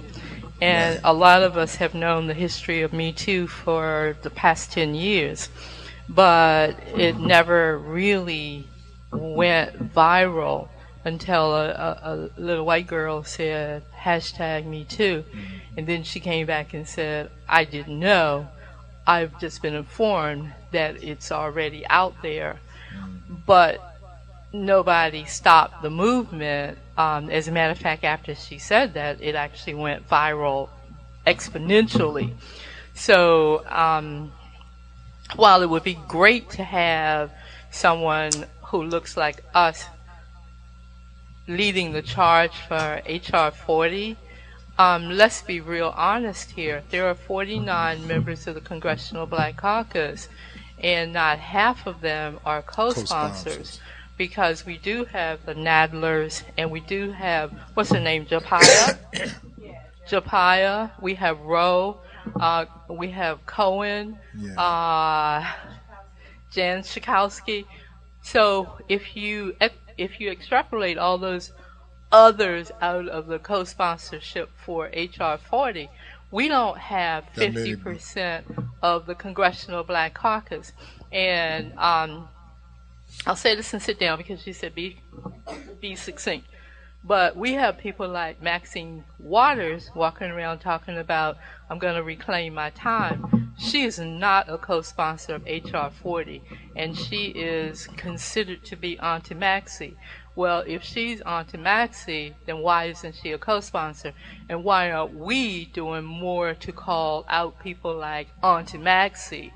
Or we have the congressman from New Jersey who intentionally went to a reparations rally in June and announced as soon as he got back to his office on Monday, he would become a co-sponsor. Now, let me tell you, I wouldn't want to take a whipping that long, because he has yet to become a co-sponsor. Yeah. So we have to either drive it forward and insist that the members of the Congressional Black Caucus step up to the plate and do these things. Lastly, on Morgan's campus back in March, I asked the question of Cedric Richmond when he would champion getting H.R. 40 out of committee and onto the floor. And he said, not in the 115. He would not do anything with H.R. 40 in the 115, nor would he do anything with criminal justice reform in the 115.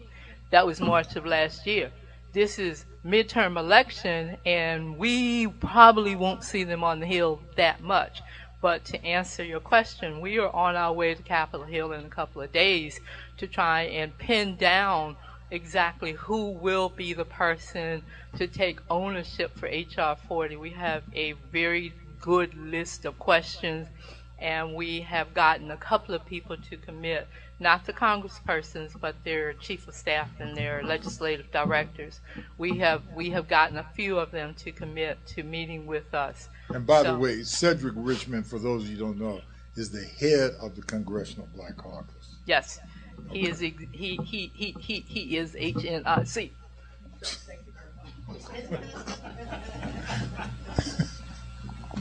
Any other? Boy, y'all, this is like a class in Morgan State, boy. Okay. Let's try what they do say in classes at Morgan State. Make them concise, the questions concise, the comments concise, so we can make this thing work. How you doing, Dr. WinBush? I'm doing fine. I actually have a comment and a question. I'd like to ask my comment first, if I may. And the comment to the brother to my left, well, you mentioned Anderson, Alabama. See, I was born and raised in Anderson, Alabama. Okay. And, grew up there, up until the time I left and came to Maryland for the most part. And Monsanto, the chemical plant which you're talking about, was probably maybe about 12 blocks from where I live. So as a little boy, maybe I would say a block away, there's a district in the back of our house. And because that district probably went always to the Monsanto plant. So a lot of the dumping that was done in that water, of course, growing up in Alabama, my parents, they farmed and everything. So I ate vegetables out in my mother's backyard that came from the soil, which the water that soil. So when the lawsuit was filed against the Monsanto plant, I think like over $700 million that was awarded. And of course, the lawyers, from what I've heard, I don't know, but from what I've heard, lawyers out of Birmingham, Alabama, got a big, I think 43% of that money.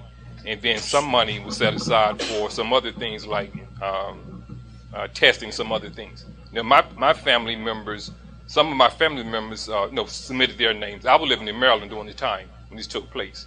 And I think my sister may have got $223. And I'm the youngest of 7 kids. So my point is that going back and forth down to Alabama, I didn't see no Cadillacs. Now, people buying Cadillacs because in terms of the payout, I know my family members, we grew up there. We ate food out the ground there.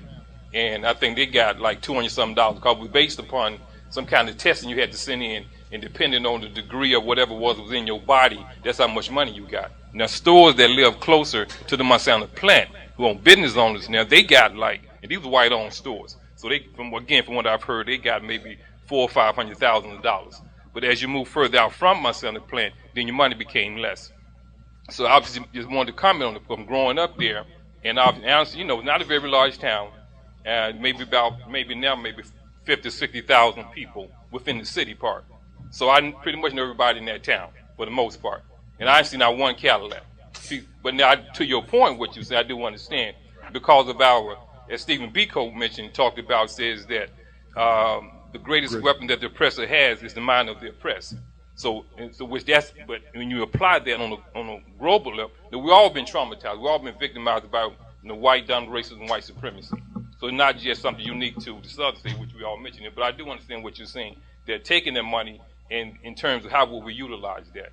But being from I just considered being from Madison, Alabama, growing up there, lived there all my life, and the comment that you made. So I get what you're saying. But a lot of it was not necessarily true in terms of what I saw, in terms of people what they receive. Nobody got no big checks, to buy a Cadillac, you're talking about $30,000, $40,000, and I'm there $200, $1,000 here, $500 there, but I didn't see that, and I lived there. But the question, I guess my question is that, and the sister kind of alluded to this a little bit, like strategies moving forward. You talked about, invitation only meeting you had. So what are some of the strategies, I guess, and that some of the collective groups are doing in terms of reparation, and I guess not only what the groups are doing, but in terms of how, I guess, communities can get involved within that strategy as well? Yeah, there's a lot. Again, there's more than I think what we see on, the ABC News at night. Probably the most significant thing globally is what CARICOM is doing. CARICOM is the Caribbean nations, the 15 nations. They are filing suit. Sir Hilary Beckles, the Chancellor of the University of West Indies, has filed lawsuits against the nations. Was it 5 nations, Kenneth? I believe it's 5 nations. Portugal, England, Spain, which one? The Netherlands, right, and there's one more. It might be France, but there's 5 nations that they have filed against, and they are calling for talks on reparations. Also, just opened in June was a reparations research center at the University of West Indies in Jamaica, and it is doing the research. See, nobody is working, and I've been saying this for years, but nobody's working full time on reparations. The Jews work full time on the so-called Holocaust reparations, and we're just starting to do that. Locally, the group that I help organize this hashtag 40 group. We're in the process right now at Morgan State of Kenneth did a report card, which is absolutely brilliant, on what elected officials do. We don't hold our black elected officials accountable enough. They'll tell us stuff, and then, like, I don't want to mention the congressman from New Jersey, but I know who he is. But he'll say this and then do that.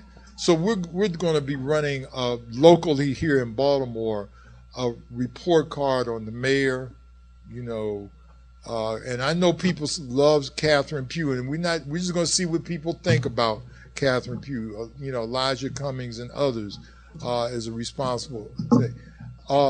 In Cobra, I would encourage people to get involved with in Cobra. There's a major conference at University of Pennsylvania next Thursday. Is it Thursday? It starts next Thursday evening, but the all-day-long symposium is next Friday. Yeah. There's a lot more happening about reparations, but again, I always say that news stands for non-whites eating white supremacy, but that we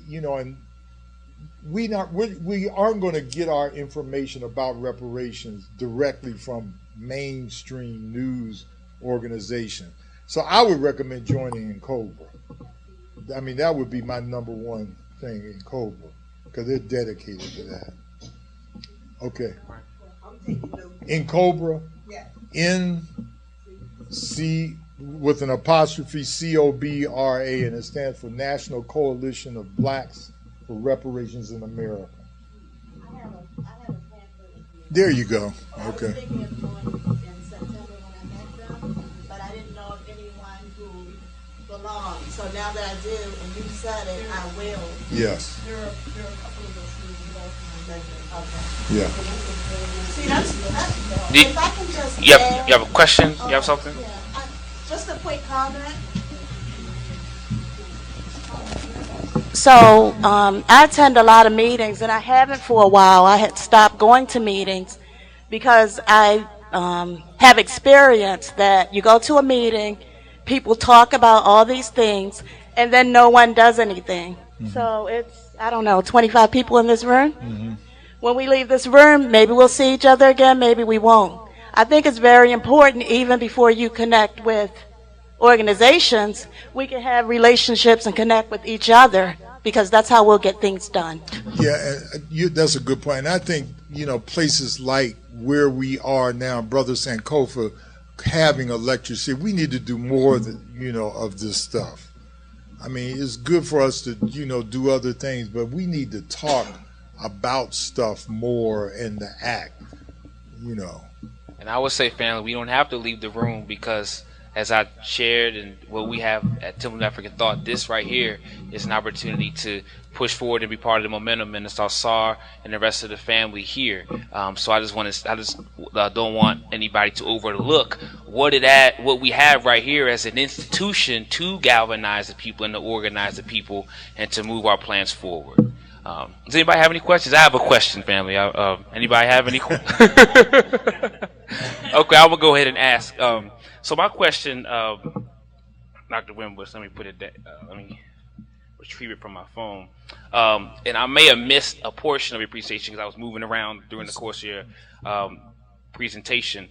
But when you speak about reparations, and I think you had a slide up there, you had the Civil Rights Act, you had some other bills and some other acts, and some might say affirmative action, some may say the Freedmen's Bureau that helped establish all these colleges and universities and things like that. So my question is, what does, and I guess you hit on this somewhat, but what would you say about those actions that perhaps the government may have taken? Mm-hmm. And then a second part of my question is, when we speak about black people, well, that is oftentimes I hear about it in black people in a broad, generalized way. But but there's different types of black people who have their own ideological, philosophical points of view. Nigerians, or somebody from West Baltimore, or somebody from Haiti, or somebody that's from the Cayman Islands, right? Mm-hmm. So what would determine who would actually be able to receive those reparations, and then how much is enough. One of the things that I see, especially amongst our people, is we have a lot of anger, hostility, and pain, especially towards white people. And one of the things that I ask myself oftentimes is, well, when is it ever going to be enough? When is how much is sufficient? So if you could just speak to that, I'm just curious to know. And you might have hit on it. I might have missed it. I'm just curious to know what your take is on that. Well, I think the term, I always prefer the term, and I'll use them interchangeably, but I always prefer the term African. The late historian John Henry Clark said that we are always talking about where the boats dropped us off. Jamaica, Brooklyn, Barbados. He said we need to quit talking about where the boat dropped us off, but talk about where the boat picked us up. And sometimes the only difference between black people is where the boat dropped us off. We know that we came from West Africa. 92% of us came from West Africa. I prefer the term Africa. And some people say, well, I wasn't born in Africa. I don't know anything about Africa. Robert De Niro wasn't born in Italy, but he calls himself an Italian. It's like we don't like to talk about our connections to our origins because we've been brainwashed to hate our African roots. I know I got white blood in me. Probably 90% of people in here have white blood in them as well as other blood. But I prefer the term African. That's number. What was the first part of your question? You said some of the government initiatives the affirmative act. Look, between January of 1865 and April 14th, 1865, when William T. Sherman issued his Field Order number 15, this government distributed 400,000 acres to black folk. A lot of us don't know that they distributed. And it was, if you read the HR 4, if you read Field Order 15, we were supposed to have all this land on North and South Carolina, the Georgia Sea Islands, like the Fusky. I don't know if you're familiar with the Gullah Geechee people. That was all supposed to be our land. It was forever supposed to be in it. When Lincoln got assassinated on August 14th, 1865, his successor, Johnson from Tennessee, said, we got to reimburse the white folks that lost land during the Civil War. So that 400,000 acres that they were actually distributing at that time went back to the white people. Hilton Head, I was in Sapelo Island about 2 years ago. That's one of the Gullah Geechee Islands. It's a pure, it's the most untouched of the sea islands off the coast of Georgia. I was there last summer, and white folks have started buying it up. Hilton Head, one of the richest places in this country, it's almost totally taken over by white. But look, when we talk about gentrification, look at Baltimore. We can talk about Baltimore, we can talk about D.C. I remember the time you would never see white people in Harlem. Now you see white people jogging in Harlem. So there have been government programs. I think, like I've always said, affirmative action is to reparations what lemonade is to Jack Daniels. It's a form of reparations, affirmative action. When is enough enough? I don't think that we will ever, Derek Bell, the legal scholar, says in his book, Faces at the Bottom of the Well, he says on page 15, paragraph 2, he says racism will never be done away with. Just like I don't think sexism will be done away with. I think you keep struggling against it. You keep doing things to counterbalance it and to counteract it. But I think that we're always going to be struggling against racism in this world. And then I'm going to say this real quick and I'll shut up.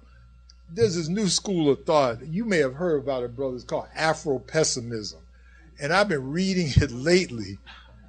And sometimes I read this stuff and I said, man, I don't want to read a lot of it. But these theorists, black theorists, one brother coming out of Louisiana, he says, white people will never, ever accept us as human beings. He said, that's it. That's all you need to know. Neely Fuller, if you read the code, y'all know what the code is? Neely Fuller's code. Neely Fuller says in the code, I'm quoting him direct, he said, most white people hate black people. He said, if you know this, you need no little else. That's a pessimistic statement. But see, why are we surprised at what Donald Trump said the other day? That dude's a racist. And I still see people, I've been looking at talking heads the past couple of days on TV, and you still see black people saying things like, well, I just hate to call him this, but, you know, I think he's a racist. They should interview me. They interview most of you. We know he's a racist, but we're reluctant to call. So I think the struggle against racism, white supremacy, I can't wait to this book. We're publishing it through Black Classics Press, you know, Paul Coates's press. Marimba Ani has written this chapter. I've read it on war, because we're basing the chapter on those 9 areas that Neely Fuller and Frances Cress Welsing talks about. And she has written this chapter on war. And if I could take one chapter, have every black person on earth read, it would be that chapter. I mean, we're at war. Now, people say, oh, no, what do you mean he's white? We are at war. I mean, look at what they did to the sister down at the medical school. Did you see that video? They just put her out there. You know, so I think the struggle against racism, white supremacy, it's going to be here a long time. I think things will get better. Like Derek Bell said, we'll have peaks and valleys. But I think that black people, like he also said, we mistake symbolism for substance. So we're going to celebrate Dr. King's birthday on Monday. That's a symbol. Substance, you saw that idiot signing legislation yesterday expanding the King Center down in Atlanta. But that ain't substance. Substance is when, like this brother said right here, when we get our own land, our own nation. And I think that people are working towards that. I didn't mean to go off on that, but... Thank you. Appreciate it. Okay. Peace and blessings. Thanks for coming out. I have a question. I'm trying to formulate it as I speak. I'm thinking, due to the nature or the fact that there's many ideologies in the black community, and I understand the whole thing that we can call we can call ourselves African, because I say I'm an African, right? But that's not the case for all of our African brothers and sisters. Now, that leads me to think, is this white man or white woman our natural enemy? Because this is the line of thought that goes on in the room. It even went on today. Then there's a other part of our contingency that says, no, well, maybe we need their help. But then there's the other thought that says, well, if they're our enemy, they will never give us reparations. Then there's the other contingency that says we have to take reparation. Then there's the other contingency that says, what is reparations? Then reparations is of the mind. So what is reparations to you? What does it look like? What's the probability? Because many black people don't think that reparations is possible.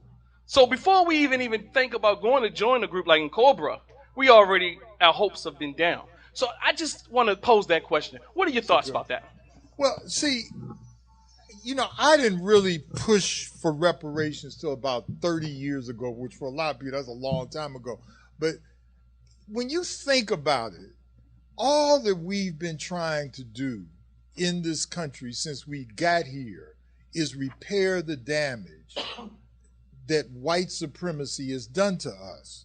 It has taken a variety. Setting up Morgan State University was an attempt to repair damage. We know that white folks didn't want us going to their school, but we made, as we usually do, lemonade out of lemons. I think that, so I kept saying, I heard Queen Mother Moore back in the late 80s say everything we do is trying to repair them. This institution right here is an attempt to counterbalance some of the stuff that has happened to us. I'm a black psychologist. There is a white psychology, but we created a black psychology to counterbalance. So a lot of what we are doing is all about repairing. Sir Hilary Beckles says that what black people have been doing in the Caribbean for the past 500 years is cleaning up white people's mess. That's all we've been doing, just cleaning it up. So we're always trying to repair. So the idea of reparations, I don't think is anything new. In the research that I did when I did Should America Pay, we showed that the only common thread, political thread that black people have globally, if you go to South Africa, you go to South Carolina, or you go to South Baltimore and you start explaining reparations, black folk go, I know what that's all about. They owe us. That's a common ideology that we have. We know that these people did something to us. They raped us, they castrated us, they sold our children, all of this stuff. My colleague at Morgan State, Stacey Patton, some of you know her or read her stuff. She's got a book out about whipping black children. And she tells this story, and it's not a story, it's in the book. I mean, it's an actual, this little 9-year-old boy stole some fruit from his master. This is like 1855, around in that period. Stole the fruit. The so-called master told the mother to come out and beat her child. Now, because she started beating her child right in front of the master for stealing fruit that he was hungry for. Then the master told her to hang her child. She didn't even hesitate. And she hung her child and killed him, 9 years old. Most of us don't even know the horrors of what actually happened to us. And I'm not just talking about in this country. I'm talking about in Africa. I mean, I could tell you there was a part of me for a period of about 5 years. I just quit reading so-called slave narratives because they were so horrific. There's one in the book, what's the name of that? I'll tell you the incident. The name of the story in the book is We Never Talk About Our Honeymoon. And the happiest night, of course, of a couple is the night they get married, the honeymoon.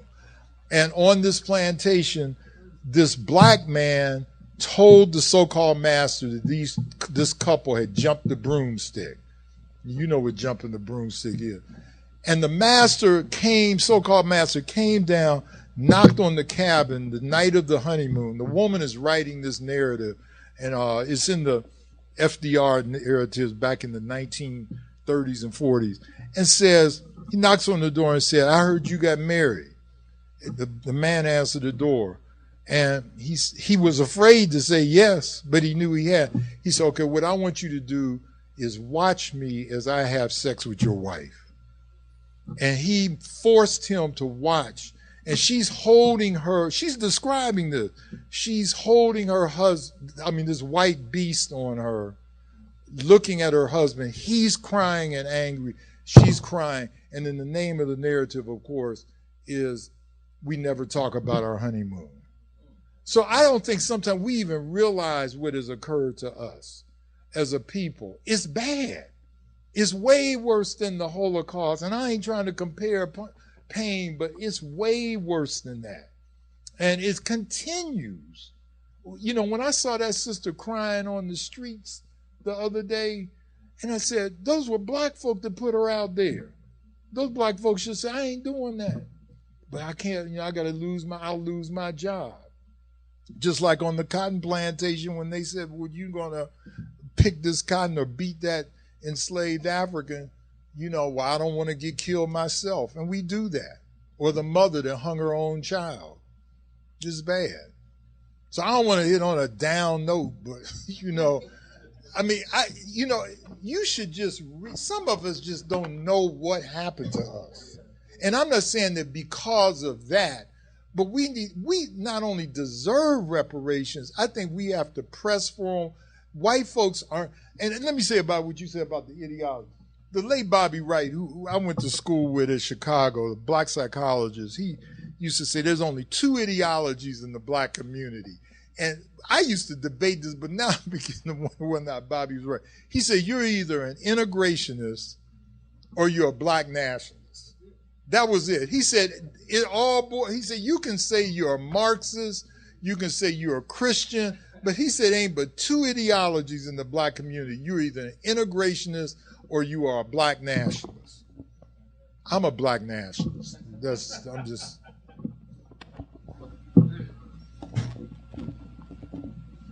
Peace and blessings, Dr. WinBush. My question to you is there a spiritual component involved in this process that should be implemented in reparations? And what role do we play as a people? Well, ironically, if you look at the early reparations, it was mainly led by ministers. Alexander Crummell, you should read about, the Back to Africa movement. People forget that it wasn't just Dr. King that was a minister, but it was also Malcolm X was a minister. And if you read the early black nationalists, Alexander Crummell and others, they were pushing for reparations. That's how Liberia, that was an attempt. They wanted us out of this country, but that was an attempt to say we want our own land. That goes back to your earlier point. And I think that what we've got to see is our churches being held more accountable. See, when I read about the work that Ebenezer Baptist Church did, down in Atlanta with Dr. King, and I know I'm going to step on somebody's toes with this, but then I look at, I know I'm going to step on somebody, Top Dollar Jakes, T.D. Jakes. If Dr. King was basically broke when he got killed, he was basically broke. I said, what if T.D. Jakes, what's that slick-haired minister's always kissing up to Donald Trump? He's from my hometown of Cleveland. I can't think of his name. You see him, Uncle Buck dancing on TV and stuff. But what if these ministers got together and said we wanted reparations? The black church has to be held accountable. And you don't let me start talking about that. But the greatest transfer of wealth that occurs in the black community every week occurs on Monday morning when black churches, by and large, deposit their offerings into a white bank. Every week. And we've been trying at the institute that I direct at Morgan to try to find how much money do black folk from the church give to white banks every Monday morning. Those numbers are very hard to get. I mean, I've heard estimates anywhere in a year's time, anywhere between $2 and $3 billion. It may be way more than that, but I know it's a lot. And we have to get our ministers who started the reparations struggle in earnest in the 1870s and 1880s, started it, but seemed like they dropped the ball. Dr. King talked about reparations. So with the ministers, taking the ministers out of the equation and the churches itself, we as a people are still a people, even though we're peculiar in nature. What do we do in regards to reparations? Well, see, me, I get up every morning and say, I think the best leader in the world is who you look at in the mirror every morning. I do. And I'm not just saying that philosophically or rhetorically. I think that I would first of all join in Cobra and get information. The second thing I would do is read. And maybe I'm saying that because as an academic, that we don't know a lot about each other. We just don't know. I know we say, well, I know everything about black folk. No, we don't. I read a lot about black folk, but I'm amazed. I was teaching a class this past semester at Moore. I was so embarrassed. I was mad at my students. They love me to death. But I asked the question. I said Julian Bond. I was just lecturing and said Julian. And somebody raised and said, Dr. Warren, who's Julian Bond? And I said, well, tell us, somebody else tell her who Julian Bond is. And nobody knew. I mean, that's recent Black history. And then my student, again, my students love me to death, give me high rating. But I get on their case a lot of times about how little they read. Well, I get most of my news off the internet, or whatever, but I'm off subject. I appreciate it. Thank you. Yes, sister. We have time for about 2 more questions. So I know your hand was up, and Mom and Danu, you have something as well? I'm sorry for going off so much. You've mentioned joining in Cobra, and the sister had a pamphlet. I was of the impression that the chapters for in Cobra in Baltimore and in D.C. were not functioning. The one in Baltimore is not. Okay. There is one in D.C. though. There ain't one in D.C. I don't think so. And Cobra's going through some changes. Yeah. And I must just say that straight up. I keynoted the Cobra conference, I think it was 2 years ago up in Milwaukee, and I spanked them. And I ain't gonna tell you what I said, but it was all good, loving family stuff. But I remember when in Cobra conferences had 1,500, 2,000 people attending. Yeah. When I spoke there a couple years ago, it's 2 years ago, there was only about 150 people. Mm-hmm. And I think, and I'm going to tell you, when I saw the decline in Cobra big time, and when Barack Obama was elected, and that doesn't mean he caused it, but I think a lot of people thought we had arrived. They didn't want to embarrass him, was the feeling I got, yeah. So Kenneth, what's the closest chapter? I know there's one in Philly. Philly has a very activist. We are working to stand up instead of Baltimore D.C. We're hoping to call it the capital area. That's a good name. And that way we can just merge Baltimore and D.C. together, and it's not, some separation going on there. So that's what we're working to do. Does that help a little bit, sister? Yeah. My sister is one of the current national co-chairs. Oh. Mashariki. That's your sister? Uh-huh. It's a small black world, boy. Small black world. Hey, how you doing, Dr. WinBush? Just wanted to thank you again for coming out and sharing your expertise and reparations and everything. And I just wanted to say that just want to thank you again because I think initially when I first saw you speak, you was at one of my son's school. He's a real small kid, and you kind of opened my eyes to consciousness. What school was that? It was Tunbridge. I'm sorry, not Tunbridge, NACA. It was at NACA, right across the street, right up the street from Morgan, on Cold Spring and Lock Raven. I haven't spoke so many places. I think I remember that. Yeah. So you had posed a question that really provoked thought, and it was about, why did we know why 50 Cent was shot up 9 times, and we didn't know, other information, like why is that, so pushed forth? Why is that so prominent? But other information, that's being pushed forth wasn't. So I just really, piqued my thought process, and after that I kind of, was slowly brought into consciousness. So I just wanted to thank you for that initially.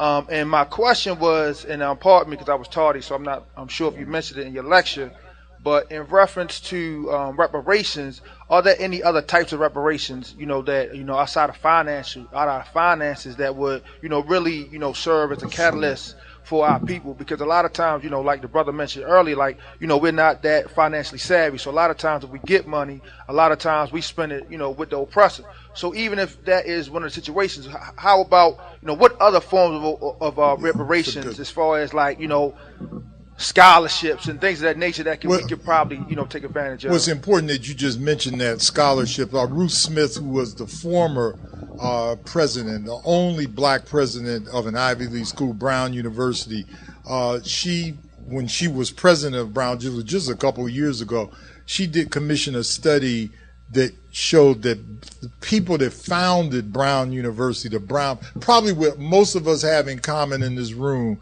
is that our ancestors came over on a Brown Brothers ship. They built the best so-called slave ships that money could buy, the Rolls Royce of slave ships.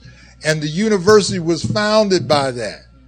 I mentioned to you Harvard. So Smith instituted a scholarship fund for descendants of people who could trace their ancestry back to Brown University. The same thing is happening at Georgetown University. You probably heard Georgetown University sold, was it 266? 272 Africans over 100 years ago to raise money to keep it alive. What is interesting, Georgetown, as you know, run by Jesuits who pledge a vow of celibacy. You know what celibacy is.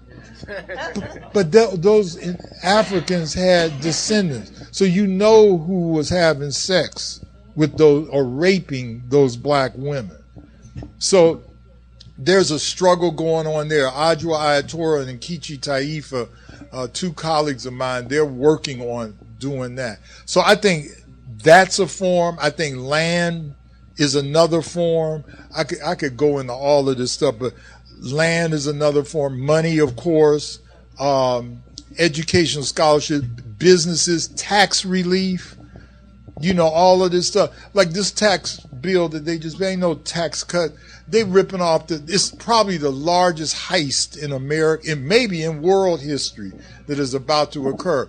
Well, it would have been nice. I'm just saying this. What if somebody said black people in this country don't have to pay income taxes for 10 years?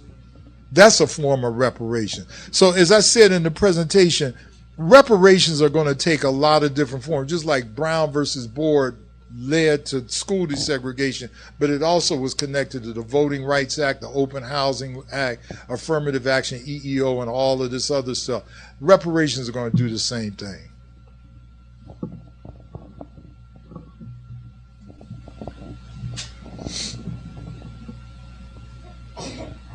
All right, this is the last one, family. So you gonna take us home, Mama Edna? Okay, last one. Here you go.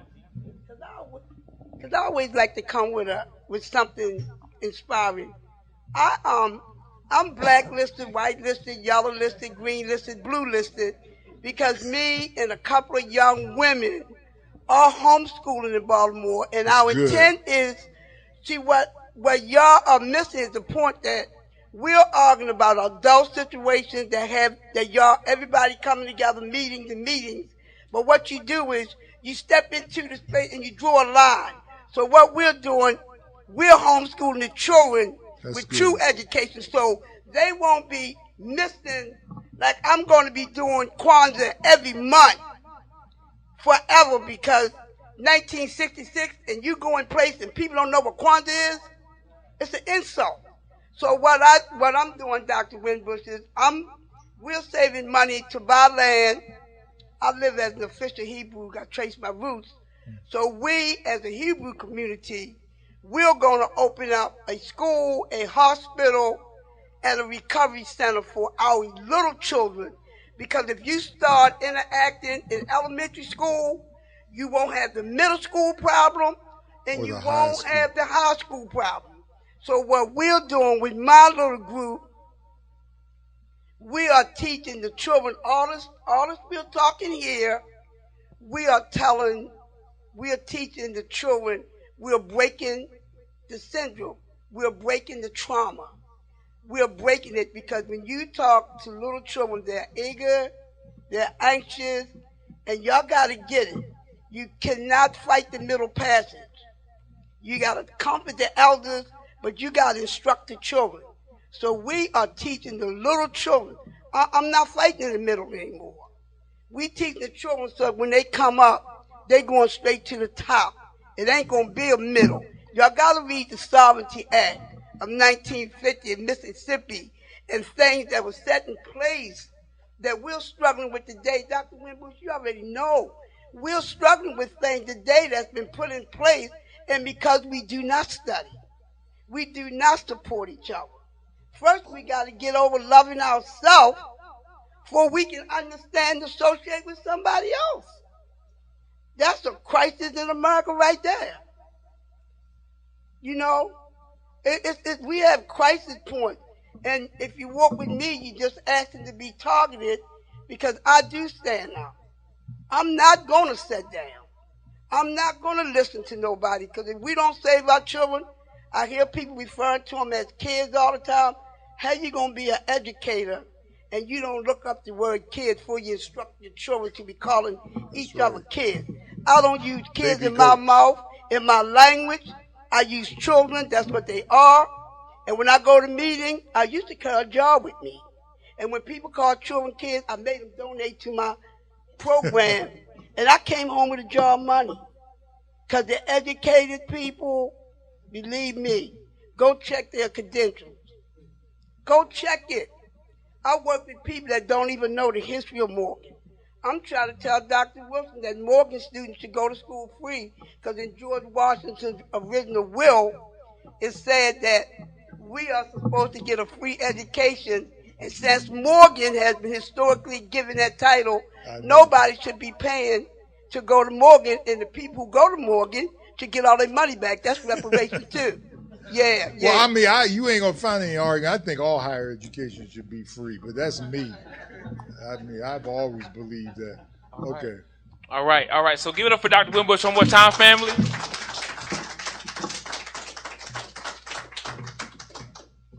I'll take those Morgan State reparations. I'm actually a student at Morgan. I'll be happy to hop on those reparations. Shoot. Just on my tuition for the spring semester. Nevertheless, family, give it up for yourselves for coming out. As we get to the conclusion of our Conscious Black Business Network lecture series, a few things coming up on Saturday, January 27th, same time, same place, 4 to 7 o'clock p.m. Doors open at 3:30 p.m. Dr. Max T. Ragland is going to be providing a presentation with the subject matter at hand, Post-Incarceration Syndrome and Transition Therapy, Theory, Research, and Recommendations for Treating African American Males. So we have flyers here. Don't leave out until you get one, even if you don't get a physical one. Take a picture of it, put it on your phone, do what you need to do so you can continue to be in the loop with what we have going on.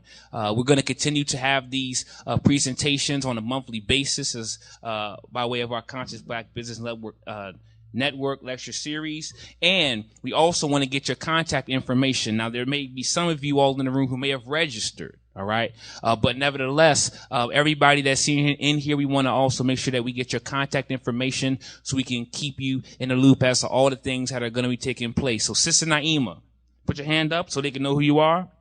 All right. You can connect with her before you leave, and you could be able to give her your contact information. All right. As we transition for once and for all, I just want to give a just say to Dr. WinBush, thank you. For those who don't know, he actually traveled here today all the way from Cleveland, Ohio. He's been on the road. All right.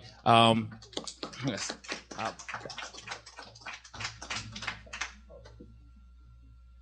And so,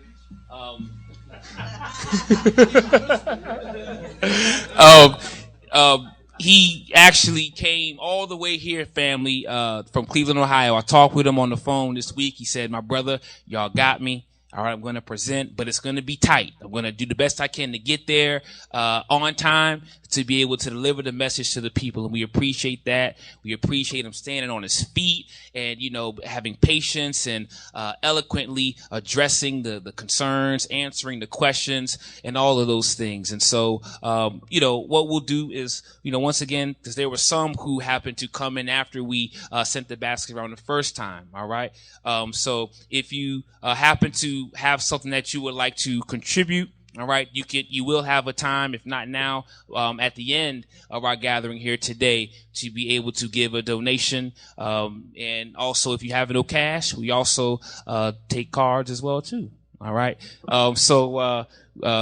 And then last and most certainly not least, he also has some of his works as well. Now, he spoke on reparations. Actually, whenever I came to know what it was that he speaks on, the first piece of work that I actually happened to come across was the warrior method. And so he has some work in regard to that. And he has another book here, Blenders Petition. All right, family? So with that being said, we're going to wrap it up here today. And keep in mind all of the things that we have going on here at the Temple of New African Thought. Absolutely. Minister Asar. Peace and power, family. How's everyone doing? We want to thank you guys for coming out. I thought I would be remiss not to say a major reason, purpose why we started this lecture series is that we want to reintroduce real scholarship back to the community. Because, excuse me, there's a lot of, I'm going to say cronies or charlatans going around that are getting a lot of attention. A lot of attention when the real scholars, the real scholar activists, the real scholar practitioners are being overlooked. And there's never a time where we got all information. There's always more education, because we're not experts in everything. I'm not an expert in, what is this called? Reparations. But I've learned a lot today. And I can put my pieces together with what I've gathered today and what I will gather in the future and come up with more informed decisions, better opinions, and be able to move forward. So again, I'd like to say, please come out for Dr. Ragland in 2 weeks, as he's going to share some serious research that he's done. Not some conjecture from over the pulpit. Not some thought, not some idea that he can't even substantiate. Some real evidence-based research that he has done with our brothers who have matriculated back into society. So thank you again, Dr. WinBush, for being the first and initiator of this lecture series. All right, thank you.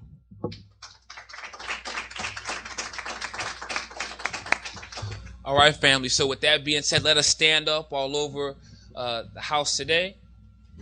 And as we customary conclude our endeavors, we're going to do our 7 Harambe's, which means let's pull together, family. So on the count of 3, we're going to finish powerful. We're going to finish strong on a upbeat note as we set out on our endeavors. So on the count of 3, Harambe, 1, 2, 3. Harambe, Harambe, Harambe, Harambe, Harambe, Harambe, Harambe.